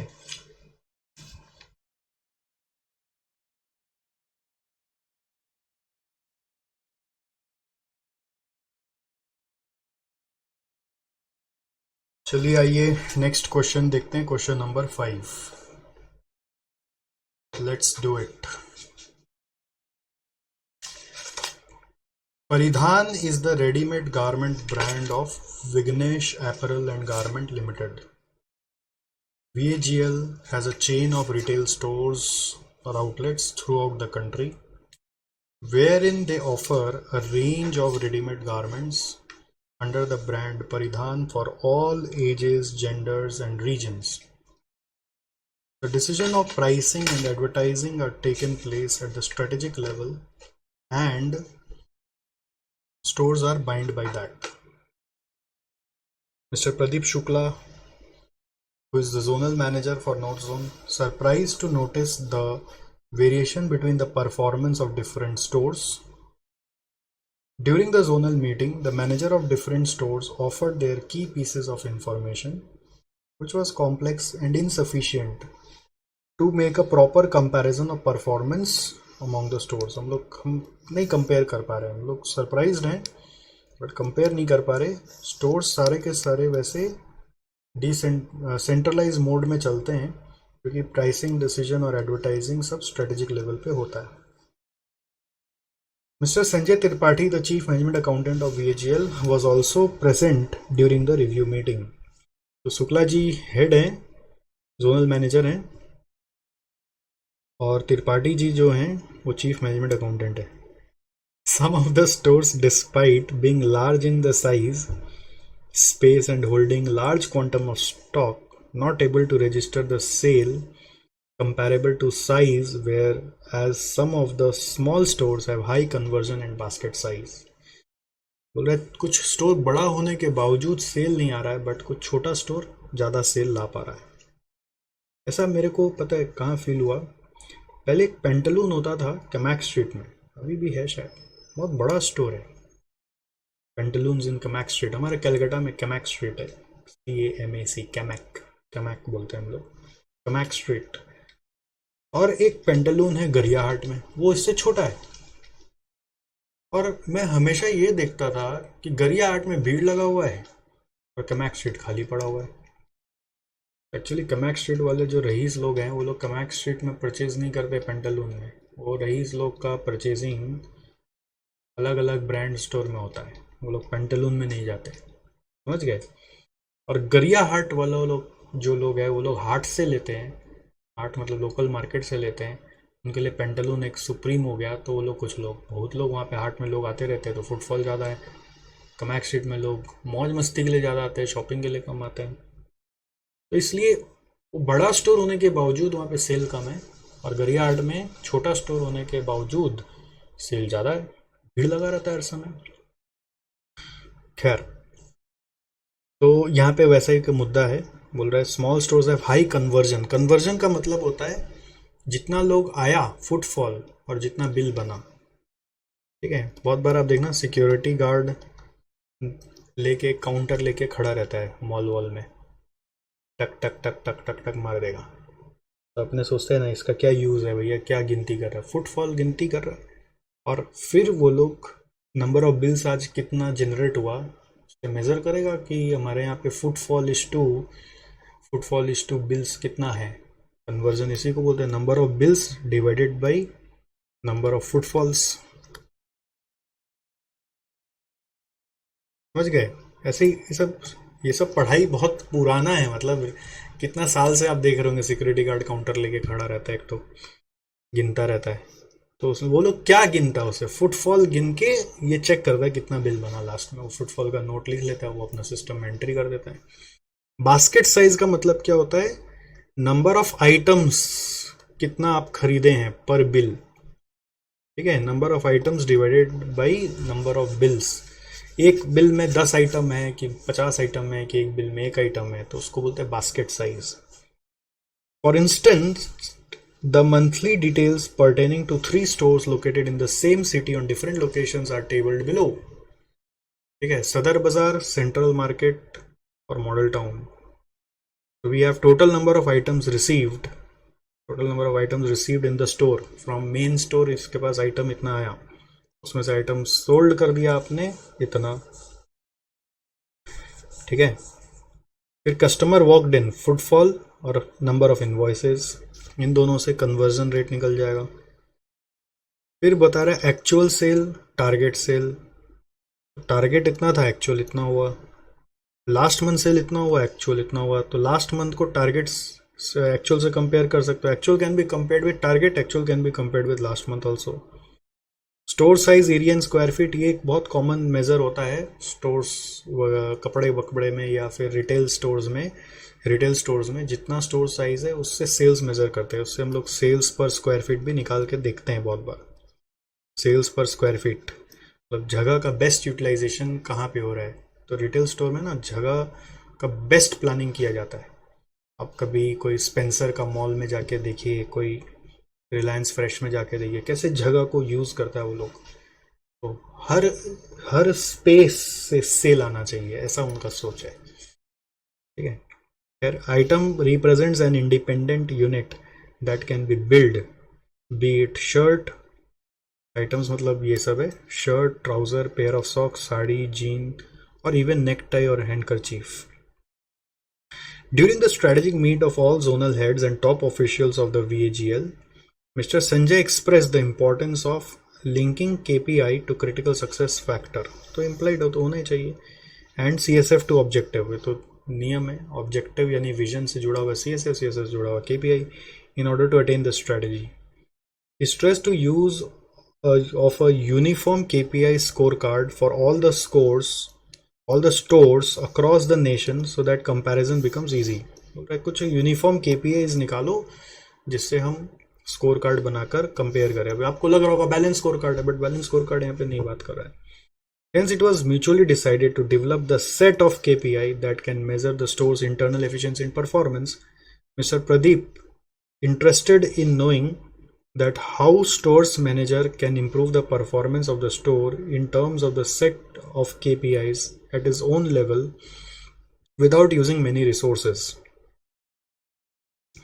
Mr. Pradeep interested in knowing that how store manager can improve the performance of the store in terms of set KPI at his own level without using many resources. वो चाहते हैं ज़्यादा resource ना लगे but performance better हो जाए। He mentioned that the quality of the product is a key factor that is beyond the control of the store manager. वो key factor है बट वो store manager के कंट्रोल में नहीं है। चलो आगे बढ़ते हैं। क्वेश्चन में नया चीज क्या है ना, recommend the set of KPIs that can be put to use at VAGL to measure and compare the store's internal efficiency. अब set of KPIs क्या होगा, यही इस सम का ब्यूटी है, ठीक है। सेकेंड बोल रहा है comment on the performance of 3 store based upon the set of KPIs, मतलब जो आप KPI बताओगे उससे फिर परफॉर्मेंस भी निकालना पड़ेगा। फिर बोल रहा है एडवाइस करो स्टोर मैनेजर्स को marketing initiatives other than quality, pricing, advertising and value chain of the product, क्योंकि उस पर हम लोग कंट्रोल नहीं कर रहे, स्टोर वाले कंट्रोल नहीं कर रहे, हेड ऑफिस कंट्रोल कर रहे हैं। तो marketing initiative which they can practise in order to improve the performance of the store in terms of set KPIs suggested at their own level without significant application of resources and also state their effectiveness, ठीक है। तो इसमें पहला चीज क्या है कि यहाँ पे सेट ऑफ KPIs क्या होगा, ठीक है। अब ये सेट ऑफ KPIs देखो नॉर्मली समझ में आ रहा है, कन्वर्जन हो सकता है नंबर 1, दूसरा बास्केट साइज हो ही सकता है, नंबर ऑफ आइटम्स पर bill, number of items sold मालूम है, नंबर ऑफ आइटम्स सोल्ड होगा, item sold divided by number of bills आप कर सकते हो, 2 मिल गया। तीसरा मैंने बताया टारगेट सेल एक्चुअल सेल हो सकता है। चौथा मैंने बताया आपको लास्ट मंथ और एक्चुअल सेल हो सकता है। पांचवा मैंने बता दिया सेल्स पर स्क्वायर फीट हो सकता है। है ना। 5 तो आपको बता दिया। अब और क्या हो सकता है, और देयर कैन बी मोर। एक हो सकता है, नया है ये आपके लिए, जानने में क्या जाता है, टिकट साइज। टिकट साइज होता है कितना रुपया का सेल एक बिल में हुआ। तो that will be total sales divided by number of bills, इन दोनों को डिवाइड करके आएगा। सेल्स पर बिल, इसको क्या बोलते हैं, टिकट साइज। ये आपका 6 नंबर हो सकता है। फिर आपको टोटल सेल मालूम है, नंबर ऑफ आइटम्स मालूम है, तो एवरेज सेलिंग प्राइस पर आइटम आ सकता है। नंबर ऑफ आइटम्स सोल्ड मालूम है, एवरेज टोटल सेल मालूम है, तो नंबर ऑफ आइटम्स और एक्चुअल सेल से निकाल सकता है एवरेज सेलिंग प्राइस। ठीक है। एक और होता है कितना आइटम रिसीव किया और कितना आइटम सोल्ड किया, इसको नाम दिया हुआ है सेल्स थ्रू रेशियो या स्टॉक क्लियरेंस रेशियो। इसका नाम दिया हुआ है सेल्स थ्रू रेशियो। कुछ कुछ आपको नहीं पता है, मेरे को मालूम है। 6 नहीं पता था, 7 नहीं पता था, तो जो जो पता था समझ में आ रहा था, ठीक है। बास्केट साइज भी आपको नहीं आइडिया होगा। तो इस तरह से आप देखिए 7 केपीआईज यहाँ पे बन रहे हैं। मैं एक बार फिर से नाम बोलूं। पहला केपीआई क्या बना, कन्वर्जन रेट। कन्वर्जन रेट कैसे आएगा, कन्वर्जन रेट कैसे आएगा, जितना लोग आया और जितना लोग खरीदा। दूसरा क्या क्या बना, बास्केट साइज। बास्केट साइज क्या होगा, कितना आइटम पर बिल में ले गया। थर्ड नंबर क्या बना, मैंने आपको बताया यहाँ पर, target sale versus actual sale. Fourth number last month sales versus actual sale. Fifth number मैंने आपको बोला कि there can be one more, sales per square feet. Sales per square feet. Sixth number मैंने आपको बोला टिकट साइज। टिकट साइज क्या होता है, what is ticket size, ticket size is average sales per bill. और 7 नंबर क्या हो सकता है, एक और 7 नंबर हो सकता है sales through ratio. Sales through क्या हुआ, कितना आइटम आया था और कितना सेल कर दिया, that is item sold by item received. मतलब उससे स्टॉक कितना आपके पास रहता है वो सब पता चल जाता है। तो ये सब एक रिटेल स्टोर का केपीआई हो सकता है। कभी आपको काम पड़ जाए तो रिटेल स्टोर में आप ये सब केपीआई सजेस्ट कर सकते हैं, मतलब रेडीमेड। दुकानदार लोग सोच ही रहा पता नहीं, खाली वो फाइनेंस ही देख रहा है, गल्ला देखता रहता है वो लोग। गल्ला गल्ला मतलब फाइनेंस, आज कितना कलेक्शन हुआ, कल से ज़्यादा हुआ, महीना में इस महीना पिछला महीना से ज़्यादा हुआ, कलेक्शन ही समझता, और कुछ समझता ही नहीं है लोग। दुनिया में जो लोग हैं धंधा करते हैं वो लोग को फाइनेंस ही समझ में आता है ना, कलेक्शन। और डीप जाएगा तो प्रॉफिट देख लेगा, रेवेन्यू की जगह प्रॉफिट देख लेगा। ये सब कोई देखने जाता है, वॉक इन कितना है, कितना कन्वर्ट हुआ, ये सब जो सोफिस्टिकेटेड मैनेजमेंट टेक्निक्स यूज़ कर रहे हैं, जो लोग बहुत बड़ा स्केल पे ऑपरेट कर रहे हैं, वो लोग को चिंता है। छोटा मोटा लोग को चिंता नहीं है, बट जिसको चिंता है मतलब वो उस चीज़ पे काम कर ही लेगा, उसको बढ़ा लेगा। बास्केट साइज कितना का लिया, है ना। कुछ दुकानदार लोग होते हैं बास्केट साइज पे ध्यान देते हैं कि एक ग्राहक मेरे से 100 रुपये का लेके जा रहा है, 5 रुपये का लेके जा रहा है, 500 का लेके जा रहा है, 5000 का लेके जा रहा है, तो बास्केट साइज वो हो गया। बास्केट साइज भी बोल सकते हो, टिकट साइज भी बोल सकते हो। बास्केट साइज मतलब क्वांटिटी हो गया, और टिकट साइज हो गया अमाउंट, कितना का बिल बना। तो बहुत बार होता है कि बिल कम का बन रहा है ना, तो लोगों को चिंता हो जाता है। कुछ दुकानदार लोग करते हैं जो अग्रेसिव होता है ना, वो लोग दूसरा दूसरा आइटम आपको बेचना चालू करेंगे। ये भी लेके देखो सर, ये भी लेके देखो, ये भी लेके देखो। बिल साइज होता है ना, कोशिश करो बिल बढ़वाने का, दैट्स द आइडिया। और हाँ, ये ज़रूर है कि प्रीवियस ईयर से current year comparison, previous month से करंट मंथ कंपैरिजन, लास्ट से टारगेट कुछ लिया हुआ है तो टारगेट से एक्चुअल का कंपैरिजन, ये सब चलता है, ये ज़्यादा चलता है मेरे हिसाब से, ये ज़्यादा चलता है। 3-4 तो सबको पता है। सेल्स पर स्क्वायर फीट बहुत कम लोग सोचते हैं, बहुत जिनका स्क्वायर फीट मान लो ऐसा है कि उसको आइटम बहुत बेचने का पॉसिबिलिटीज़ है, बट स्क्वायर फीट कम है, तो हर स्क्वायर फीट को कोशिश करेगा कि कैसे पुट टू सेल किया जा सके। इसलिए देखो कैश काउंटर्स पे भी बड़े बड़े मॉल में 50 आइटम रखवा दिया जाता है, लास्ट मोमेंट पे लोग लेने आ जाए। रेजर, कैडबरीज ना, कुछ कुछ छोटा मोटा आइटम्स जो होता है वो लास्ट मोमेंट पे, कुछ च्युइंगम वगैरह बिकी जाए। मतलब कई बार टर्निंग पॉइंट्स पे कोई बास्केट रखा हुआ है, बहुत सारा उसमें साइंस चलता रहता है कि कैसे सेल्स पर स्क्वायर फीट बढ़ाया जाए। ओके, तो ये एक यूनिक था कि यहाँ पे सेट ऑफ केपीआईज पहले बताना था। सेकंड नंबर में अब ये सब केपीआई तीनों स्टोर का कैलकुलेट करके दिखाना है और बताना है कि कौन अच्छा परफॉर्म कर रहा है। कॉमन सेंस से बताना पड़ेगा कि किस में हायर बेटर है, किस में लोअर बेटर है। और ये थर्ड नंबर में एडवाइस आपको बताना है। तो एडवाइस थोड़ा सा यूनिक है मेरे हिसाब से, जो नॉर्मली आप लोगों का सम से जुड़ा हुआ नहीं है, कॉमन सेंस से जुड़ा हुआ है। भाई फर्स्ट पार्ट आप देख लीजिए, ये सारा आप देखिए पैरामीटर्स बताया हुआ है, बट ये पैरामीटर्स का यूनिकनेस क्या है कि ये आपको कहीं किताब में नहीं मिलेगा। ये सब फर्स्ट टाइम है। जैसे sales through ratio first time पढ़ा होगा आपने मेरे हिसाब से। टिकट साइज, बास्केट साइज, ये भी फर्स्ट टाइम आपने पढ़ा होगा। कन्वर्जन रेट हमारे सम्स में आ जाता है। सेल्स पर स्क्वायर फीट किसी को पता होता है, किसी को नहीं पता होता। मेरे को लगता है ईजी है, पता होता है। नहीं पता होता है तो आप स्टार लगा लीजिए। और ठीक है,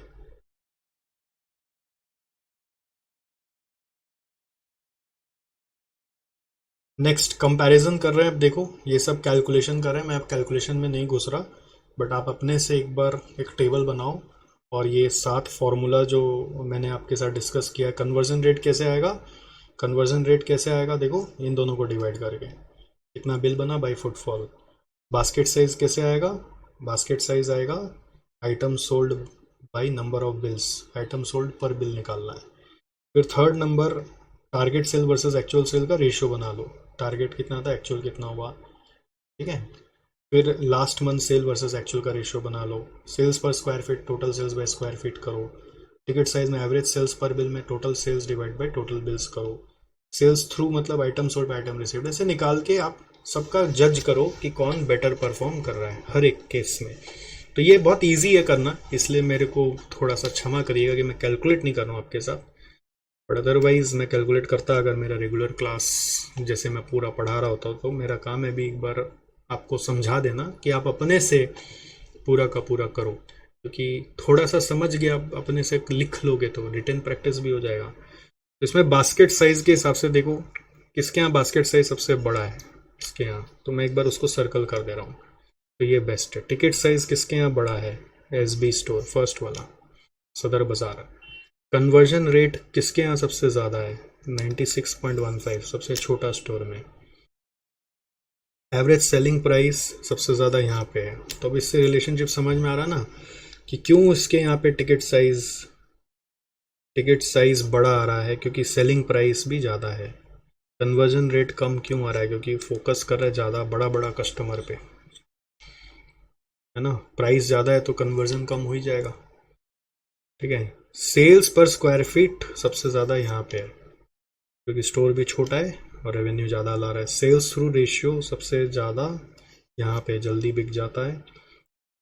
फिर last month versus this month versus last month का एक रेशियो यहाँ पे देखो -1 कर दिया है। -1 का जरूरत नहीं था बट कर दिया, ये देख लेना। ऐसे इंटू 100 करके भी समझ में आ जाता है, बट यहाँ पे देख के समझ में आ रहा है कि सबसे बेस्ट इसका हो रहा है, ठीक है। जो पॉजिटिव है वो बेटर है, नेगेटिव गलत है, कम हो गया तो गलत है। और टारगेट वर्सेस एक्चुअल होना चाहिए, अचीवमेंट भी बोल सकते हैं, एक ही बात है। तो इसमें सबसे ज़्यादा यही परफॉर्म कर पा रहा है। तो कमेंट क्या है, SB store perform reasonably in all the parameters except conversion rate. Conversion rate SB store का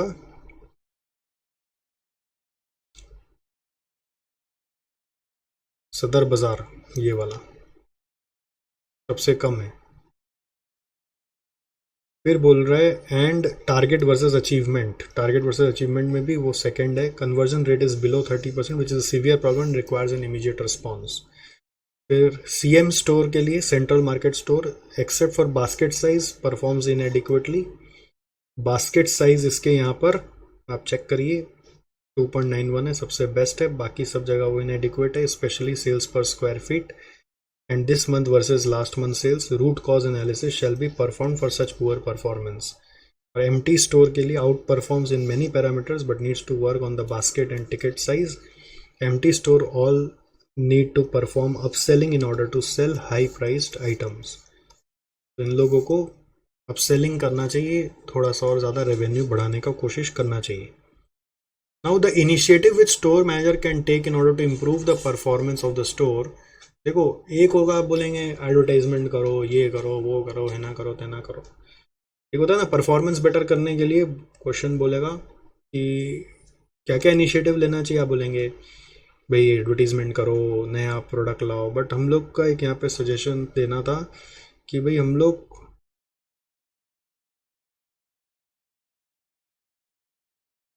ओन लेवल पे इनसे परफॉर्मेंस इंप्रूव कराना चाहते हैं without significant application of resources. ये बड़ा इंटरेस्टिंग है।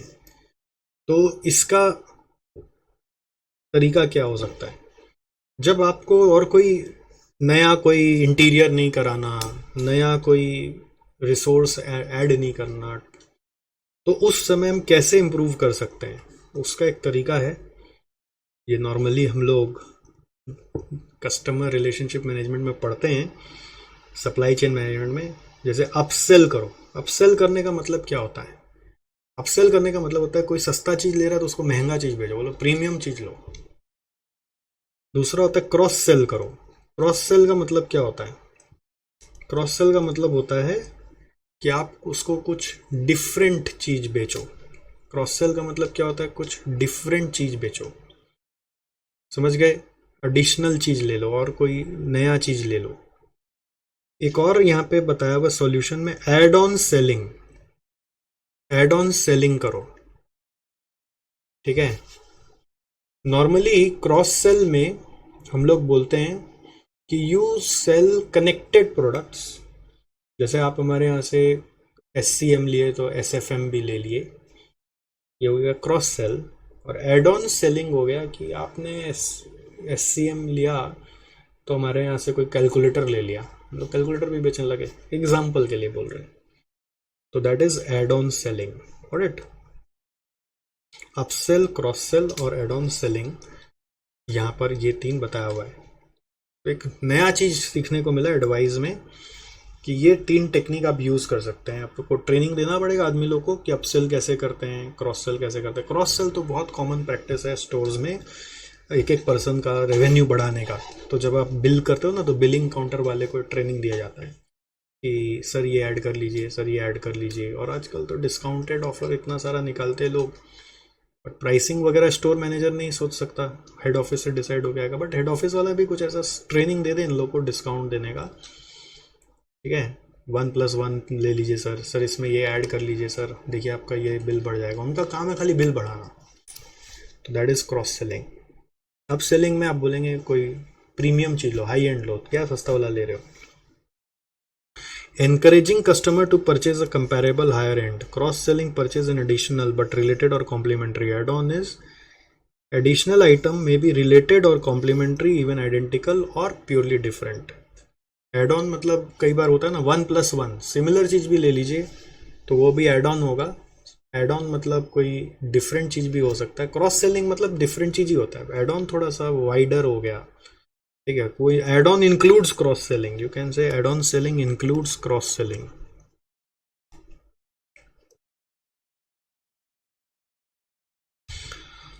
ठीक है, तो ये एक तरीका है, बहुत यूनिक था मेरे हिसाब से। ये हम लोग सोच नहीं सकते थे अपने हिसाब से, अपने ये आंसर नहीं लिख पाते कि रिटेल स्टोर में कैसे बिजनेस को बढ़ाया जाएगा, है ना। अपने से कैसे लिखेंगे अगर ये सब एक्सपीरियंस नहीं है तो, क्योंकि ये सब बातें तो किताबों में है नहीं। ऐसा KPI का लिस्ट किताब में पढ़े नहीं है, एक नया ही चीज आ गया पूरा हम लोग को सिखाने के लिए। यहाँ पे एक और चीज बताया हुआ है, effects of these on KPIs detailed in part 1। तो अपसेल का कन्वर्जन रेशियो पर कोई इंपैक्ट नहीं है। कन्वर्जन मतलब ले लिया कुछ, तो अब ले लिया तो upsell, cross sell, add on sale का कोई इंपैक्ट नहीं। ले लिया मतलब कन्वर्ट हो ही गया। टिकट साइज यानी कि सेल्स अमाउंट पर बिल अपसेल में बढ़ जाता है क्योंकि वो महंगा चीज ले रहा है। क्रॉस सेल में भी वो एक एक्स्ट्रा चीज ले रहा है, बढ़ जाता है। एड ऑन में भी एक्स्ट्रा चीज ले रहा है, बढ़ जाता है। बास्केट साइज में अपसेल पे कोई इंपैक्ट नहीं क्योंकि एक आइटम हटा के प्रीमियम आइटम ले लिया गया। क्रॉस सेलिंग में बास्केट साइज बढ़ जाएगा, एड ऑन में बढ़ जाएगा। एवरेज सेल प्राइस में पॉजिटिव, अपसेल में एवरेज सेल प्राइस ज़्यादा आ जाएगी, एक आदमी ज़्यादा खरीद रहा है। क्रॉस सेलिंग में डिपेंड करता है कि वो आपका नया चीज़ जो होगा वो महंगा होगा कि सस्ता होगा। क्योंकि अपसेल में प्रीमियम चीज़ बेचते हैं, क्रॉस सेल में बस नया चीज़ बेचते हैं। वो कुछ एक रुमाल भी हो सकता है, तो एक मोजा भी हो सकता है, जो मान लीजिए कोई ग्रॉसरी आइटम खरीदने आया है। सेल्स थ्रू मतलब number of item sold divided by जितना आइटम रिसीव्ड है आपके पास। तो अपसेल में कोई इम्पैक्ट नहीं है, क्योंकि एक पुराना सस्ता आइटम हटा के महंगा आइटम लिया गया है। क्रॉस सेलिंग में पॉजिटिव इम्पैक्ट आएगा, क्योंकि आइटम बिक जाएगा ज़्यादा, एड ऑन में पॉजिटिव इम्पैक्ट आएगा। टारगेट वर्सेस एक्चुअल में तीनों में पॉजिटिव इम्पैक्ट आएगा अगर आप अपसेल, क्रॉस सेल और एड ऑन सेल करोगे तो ये ट्रेनिंग रिटेल स्टोर वालों को बहुत दी जाती है, जिनका दुकानदारी होता है ना। अगर आपके घर में भी कोई दुकान है तो कभी जाके बैठिए और देखिए कैसे ग्राहकों से आपके घर वाले डील करते हैं या स्टाफ लोग डील करते हैं। अगर चुपचाप बैठे हुए हैं डल, ठीक है, ग्राहक आया, हमारे बंगाल में चलता है बहुत बार, दुकानदार कुछ कुछ ऐसे होते हैं आपके बंगाल में, तो मैं देखा हूँ, तो बाकी जगह का मुझे मालूम नहीं है, हर जगह ही होते होंगे। एक ग्राहक आया, बोला ये है, तो दुकानदार को इतना आलस आ रहा है और इतना गुस्सा आ रहा है कि तुम आया ही क्यों है, तो सीधा पूछेगा लेगा क्या। बंगाली में बोलते हैं नेबे की नेबे, खुद नेबे, मतलब तभी तो आया सर, बताइए तो आपके पास ये है क्या। उसको दाम बताने में जोर आ रहा है, जो मेन चीज है उसका दाम बताने में उसको जोर आ रहा है। मूड होगा तो बोलते नहीं है, मूड नहीं है तो बोल देगा नहीं है, मूड है तो दाम बता देगा 520 रुपया, 520 টাকা লাগবে। आप बोलेंगे हाँ ठीक है, एक बार दिखाइए, मतलब खुजरो दीते होबे। अरे बाबा दिखाइए तो जो आइटम है, नेबे तो, तब तो उठेगा निकालेगा। मतलब ये तो हालत है उनका। बट जिनको धंधा करना है ना, जिनको बढ़ाना है, बड़ा बाजार में कभी जाओगे ना, कैलकाटा में बड़ा बाजार, जैसे दूसरे जगह सदर बाजार है जिससे, वैसे बड़ा बाजार भी है, वहां जब जाओगे तो आपको समझ में आएगा, बाप रे बाप कैसे ये लोग धंधा करता है ना। कि ग्राहक आ गया तो ये भी लेके देखो, वो भी लेके देखो, उसको जितना हो सके रोको और नया चीज दिखाओ, नया चीज बेचो। कपड़े का दुकान में तो बहुत होता है, बहुत मजा आता है। साड़ियों के दुकान में अपसेल बहुत देखा गया है कि कोई लेडीज को ये साड़ी पसंद आया, बोला छोड़िए ना भाभी जी, ये वाला देखिए, अब ये वाला देखिए। अब वो कोई हीरोइन का नाम बोलेगा, कोई ऐसा कोई नाम बोलेगा, बोलेगा आपके लिए बन के आया पीस, वो अपसेल कर ही देगा। 2000 का चीज को 5000 वाला चीज, 2000 का माइंडसेट को 5000 बिकवा देगा। ज्वेलरी में अपसेल होता है, बहुत ज्यादा अपसेल होता है, क्योंकि ज्वेलरी आदमी लेने आए तो एक का दो नहीं लेगा, ठीक है। ज्वेलरी में आदमी अपसेल एक ही लेना है, एक ही लेगा, बट 2000 की जगह 5000 का ले लेगा, ऐसा होगा, ठीक है। क्रॉस सेलिंग तो हर जगह आजकल चालू हो गया है, इवन हम लोग एसजीसी में चालू कर दिए। तो आप कपड़े का दुकान से मत जोड़िए उसको, क्रॉस सेलिंग इज एवरीवेयर। और एड ऑन सेलिंग भी, मतलब मॉल वॉल में जहाँ आप शॉपिंग करने जाते हो वहाँ पे देखो, 1+1 इतना गजब गजब का एड ऑन्स निकालता है ना वो लोग, कि इतना ल्यूक्रेटिव बना देता है कि आदमी ले ही लेता है। Buy 3 get 1 free, buy 2 get 1 free, buy 1 get another at 50% off, that is add on selling. Alright, but ये सब का फायदा क्या है कि doesn't require more resource, it's just a selling technique. Alright, very unique. Okay, I hope you enjoyed this and it was useful. तो मेरे को लगता है कि एक नया चीज़ था। नॉलेज बेस में अपडेट करो, अपना समरी नोट्स में जाके सबको अपडेट करो, ठीक है। ये नहीं कि बैठ के खाली सुन रहे हो। आइए, नेक्स्ट क्वेश्चन है ट्रांसफर प्राइसिंग का। ये इजी क्वेश्चन है, नो बिग डील, जस्ट इसका थर्ड पार्ट में आपको ध्यान देना पड़ेगा कि एडवाइस कैसे करना है।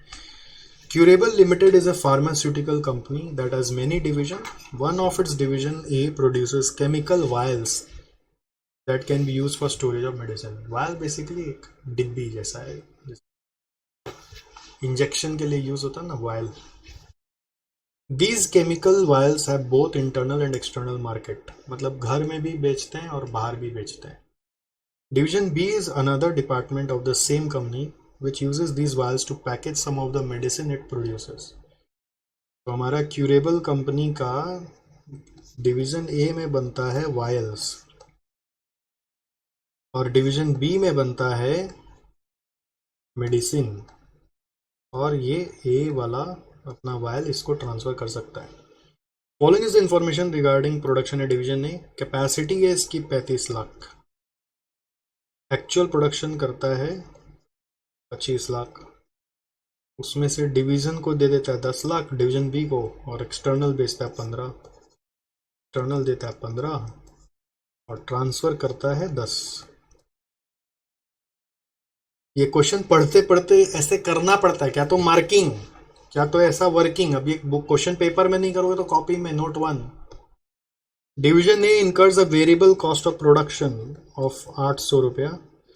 Fixed cost of production of A is 50 crores. Out of this, 15 crore is for machinery and production infrastructure for internal sales to Division B. This has been procured to produce or modify vials exactly as per specification of B. तो fix cost देखिए 35 करोड़ रुपया हो रहा है, जो सबके लिए है। ध्यान रखना 35 करोड़ सबके लिए है। फिक्स कॉस्ट खाली special fix cost for transfer करने के लिए 15 करोड़ और है। ये फिक्स कॉस्ट जनरल नेचर का हो गया ना, ऐसा मत सोचना 35 करोड़ खाली एक्सटर्नल के लिए, ये भूल हो जाएगा, इस सब में ये मिस्टेक होगा। 50 करोड़ फिक्स कॉस्ट है, जिसमें से 35 करोड़ सबके लिए माना जाएगा, यानी कि वो आपका 25 लाख के लिए माना जाएगा, और 15 करोड़ आपका 10 लाख जो ट्रांसफर हो रहा है उसके लिए माना जाएगा।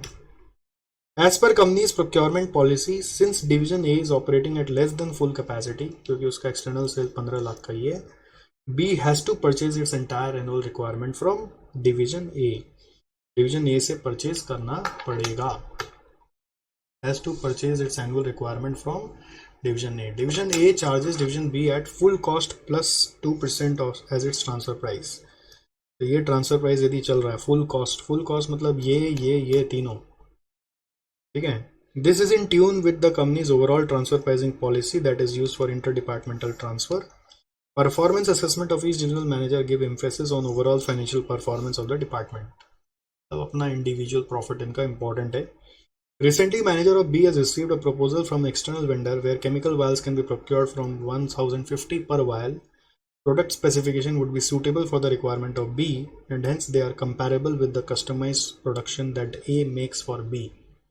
सेम चीज जो A देता है B को, B बोल रहे हैं बाहर से लेके आ जाएंगे 1050 करके, ठीक है। और अभी ट्रांसफर प्राइस क्या चल रहा है, full cost plus 2%। Manager of B would like to purchase vial from external vendor. You are required to calculate पहले internal transfer price based on full cost plus 2% markup। तो बहुत easy है ये। Variable cost है 800, fix cost जो common वाला है, common fix cost CFC लिख दिया मैंने, common fix cost, full cost मतलब सब लेना है, 35 करोड़ डिवाइडेड बाई 25 लाख, ठीक है। 35 बाई 35 कर दोगे ना तो रॉन्ग हो जाएगा, जितना कैपेसिटी यूज होता है उससे ही अपोर्शन करना चाहिए, नॉर्मली जो यूज होता है उसी से। ऐसा नहीं कर सकते कि आप 35 को 35 से डिवाइड करोगे तो फिर रॉन्ग हो जाएगा।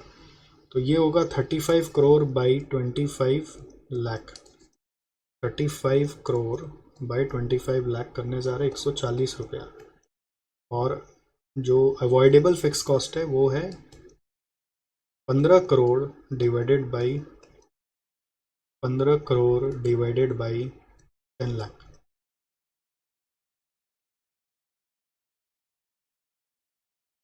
This is 150।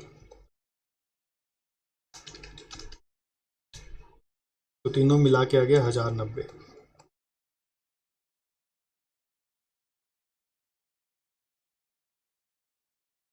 अब इस पे मार्कअप जोड़ दो 2% का,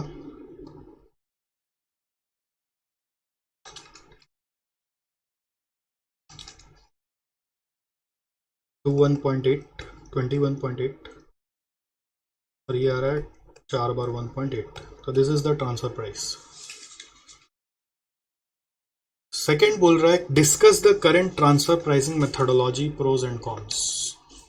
pros and cons, full cost markup का एक पढ़ाई कराया हुआ है आपको, उसका pros and cons, full cost based transfer price, ये आपका पढ़ाई में आता है, ऑलरेडी कराया हुआ है, इंस्टीट्यूट मैट में भी दिया हुआ है, उसका प्रोज एंड कॉन्स बताना है।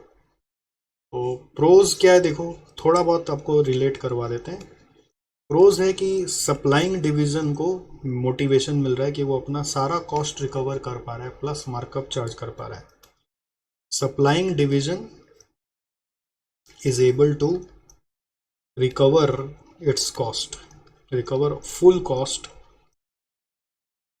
And as well as plus markup, तो उसको तो बेनिफिट मिल रहा है, उसको एक इंसेंटिव मिल रहा है, ठीक है। तो it is getting some incentive also which will be reflected in its profit statement. Cons क्या है ना, सिंस फुल कॉस्ट चार्ज हो जा रहा है तो there is no incentive for controlling cost, for cost control. वो सारा कॉस्ट चार्ज कर लेगा, उसको तो कोई टेंशन ही नहीं है। इसलिए स्टैंडर्ड कॉस्ट का सिस्टम बनाया गया था कि भाई सारा जितना एक्स्ट्रा कॉस्ट लगेगा वो फिर चार्ज करेगा, और चार्ज करेगा तो that will become an additional burden to division B. तो डिवीजन बी एक्सेप्ट नहीं करेगा, उसका फाइनेंशियल परफॉर्मेंस अफेक्ट होगा। तो ये इसका मेन कॉन्स है, ठीक है।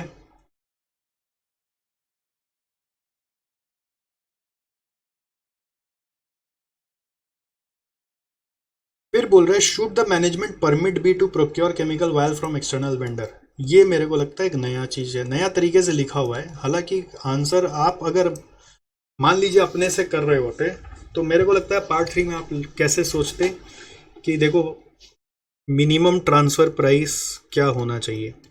हम ऐसे सोचते कि 800 वेरिएबल कॉस्ट का और अवॉइडेबल फिक्स कॉस्ट का 150 तो 950 आ रहा है, क्योंकि आइडल कैपेसिटी है ना।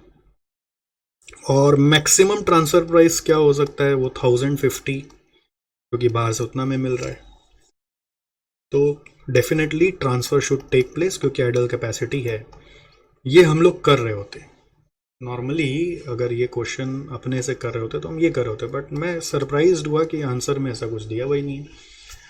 आंसर में कहानी बताई हुई है। कहानी ये बता रहा है कि देखो यहाँ पे बोल रहा है कि फुल कॉस्ट पे अगर ट्रांसफर होगा और अगर डिवीजन ए कॉस्ट रिड्यूस नहीं किया तो division B will be bound to purchase from outside, ऐसा आंसर लिखा हुआ है। कॉस्ट कॉम्पिटिटिवनेस डिवीजन ए को लाना पड़ेगा। डिवीजन ए का जो आइडल कैपेसिटी है, ठीक है, वो आइडल कैपेसिटी रिड्यूस भी किया जा सकता है। जरूरी नहीं है कि उसको ट्रांसफर में ही रखें। अगर बाहर से मिल रहा है तो बेटर है ना कि आपके पास फ्लेक्सिबिलिटी ज़्यादा रहेगी। यहाँ से आप अपना कैपेसिटी को परमानेंटली रिड्यूस कर लीजिए, कॉस्ट सेविंग हो सकता है। तो ये व्यू पॉइंट नॉर्मली हम लोग नहीं लिखते हैं, ठीक है, but this has not been given by institute. अब मेरे को ये नहीं पता गिवन इन आंसर, मेरे को नहीं पता, ये लिखने से मार्क्स नहीं मिलेगा क्या, ये नहीं पता मेरे को, बट इंस्टीट्यूट ने क्या लिखा है मैं आपको वो बता देना चाहता हूँ। देखो यहाँ पे बोल रहे एक्सटर्नल वेंडर 1050 में ऑफर कर रहा है, बट वो इतना ऑफर कर रहा है, तो डिवीजन बी के लिए तो एक्स्ट्रा कॉस्ट आ रहा है, तो बी मोटिवेटेड फील नहीं करेगा। Keeping long run interest in mind, division A should find ways to optimize cost and make it cost competitive with the external market. If there is no expectation that the idle capacity would utilize in the long run future, A should scale down its operation to only that much capacity which can be utilized optimally. Management of curable can even think of outsourcing the procurement of vials to external vendors. While re-evaluating transfer price with respect to external market price, company should also adjust the price for costs that are not typically incurred for internal sales. जैसे कुछ cost होता है ना internal transfer में नहीं लगता है, जैसे फॉर एग्जांपल कोई पैकिंग कॉस्ट वगैरह हुआ, वो सब को कंसिडर किया हुआ है कि नहीं किया हुआ है। जैसे इंटरनल सेल्स में packing cost, storage and transportation cost, admin cost कम हो जाता है, practically no selling and distribution cost. Adjustment should also be made to give effect to estimate profit margin. The external vendor earns from sale of vial at 1050 per vial. External vendor तो उसमें कुछ profit भी कमा ही रहा है, उसके बाद उसका कॉस्ट है, तो उसका भी एडजस्टमेंट करके समझना चाहिए। Given this adjustment the transfer price should be made competitive as compare to external market price for a similar vial. Division is able to achieve cost reduction and make it competitive as compare to market. Management में continue its current policy of internal procurement. जब लिखाते को ऐसा answer सोच नहीं सकते थे। Should the management permit B to procure chemical vials. हम लोग फाइनेंशियली नॉर्मली करते हैं, मैं नहीं सोच पाया कि ऐसा आंसर हम लोग को लिखना है। कन्फेस करना क्या गलत है, सही बात बताने में क्या गलत है, कोई नहीं सोच सकता था। मेरे को लगता था कि वो कंपैरिजन ही होता बस, बट वो कंपैरिजन नहीं हुआ। यहाँ पर बोल दिया पहला पार्ट में कि division A should reduce it's cost, अगर नहीं कर पाया, और रिड्यूस इट्स कैपेसिटी, ठीक है। फिर दूसरा पार्ट में बोला कि price, transfer price should be adjusted for cost that are not incurred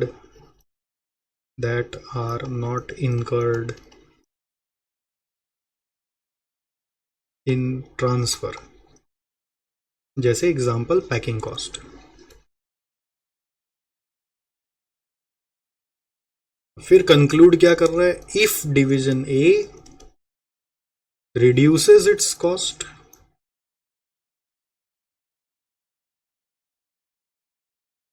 and make its price competitive,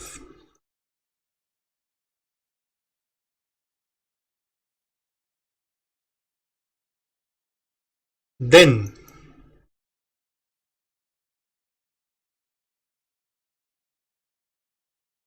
transfer में कंटिन्यू। अब ये आंसर नहीं लिखे तो नंबर मिलेगा क्या, कुछ नहीं मिलेगा। अब इंस्टीट्यूट है, मेरे को तो नहीं लगता नंबर देगा वो। और ये लिखना, ये सपने में सोच नहीं सकते थे। मुझे लगा इसीलिए ये क्वेश्चन कराना जरूरी है आपको, ठीक है। हम लोग जो सोचते हैं वो चीज यहाँ नहीं लिखा हुआ है, यही तो इंस्टीट्यूट का प्रॉब्लम आ रहा है। तुम वो सोचो जो हम सोच रहे हैं, ये प्रॉब्लम है हमारे इंस्टीट्यूट का थ्योरी में सबसे ज्यादा। नियम के हिसाब से दोनों आंसर सही होना चाहिए, फाइनेंशियली वहां से, और हो सकता है इसका भी कुछ एक आध मार्क्स दिया जाए, बट उसका मार्क्स मिलना चाहिए। खैर, I hope you have understood the requirement. Similar sum आए तो ये लिख देना, और क्या करोगे। फुल कॉस्ट बेसिस पे कुछ बात आ जाए तो ऐसा लिखाना।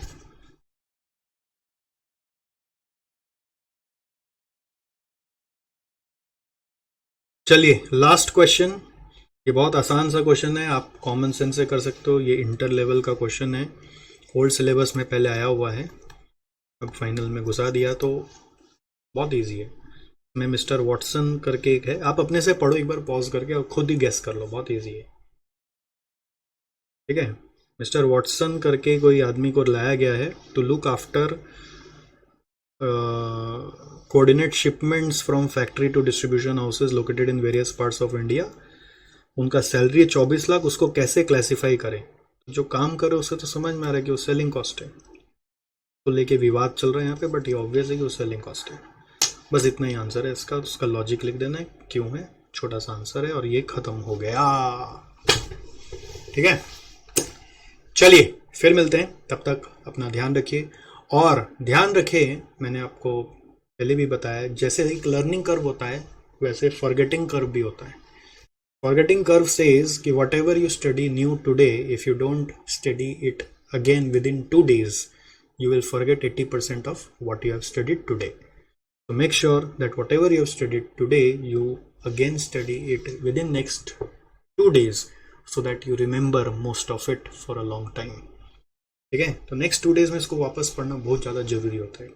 फिर एक बार और नेक्स्ट 2 डेज के बाद आप देखोगे थोड़ा और बेटर हो जाएगा, then it will settle down. थोड़ा नया चीज को टाइम देना पड़ता है। आज बहुत सारा नया चीज सीखा है, API का नया चीज आया, काफी सारा नया चीज आया, उसको सीखा है, उसको वापस से पढ़ लो, ठीक है।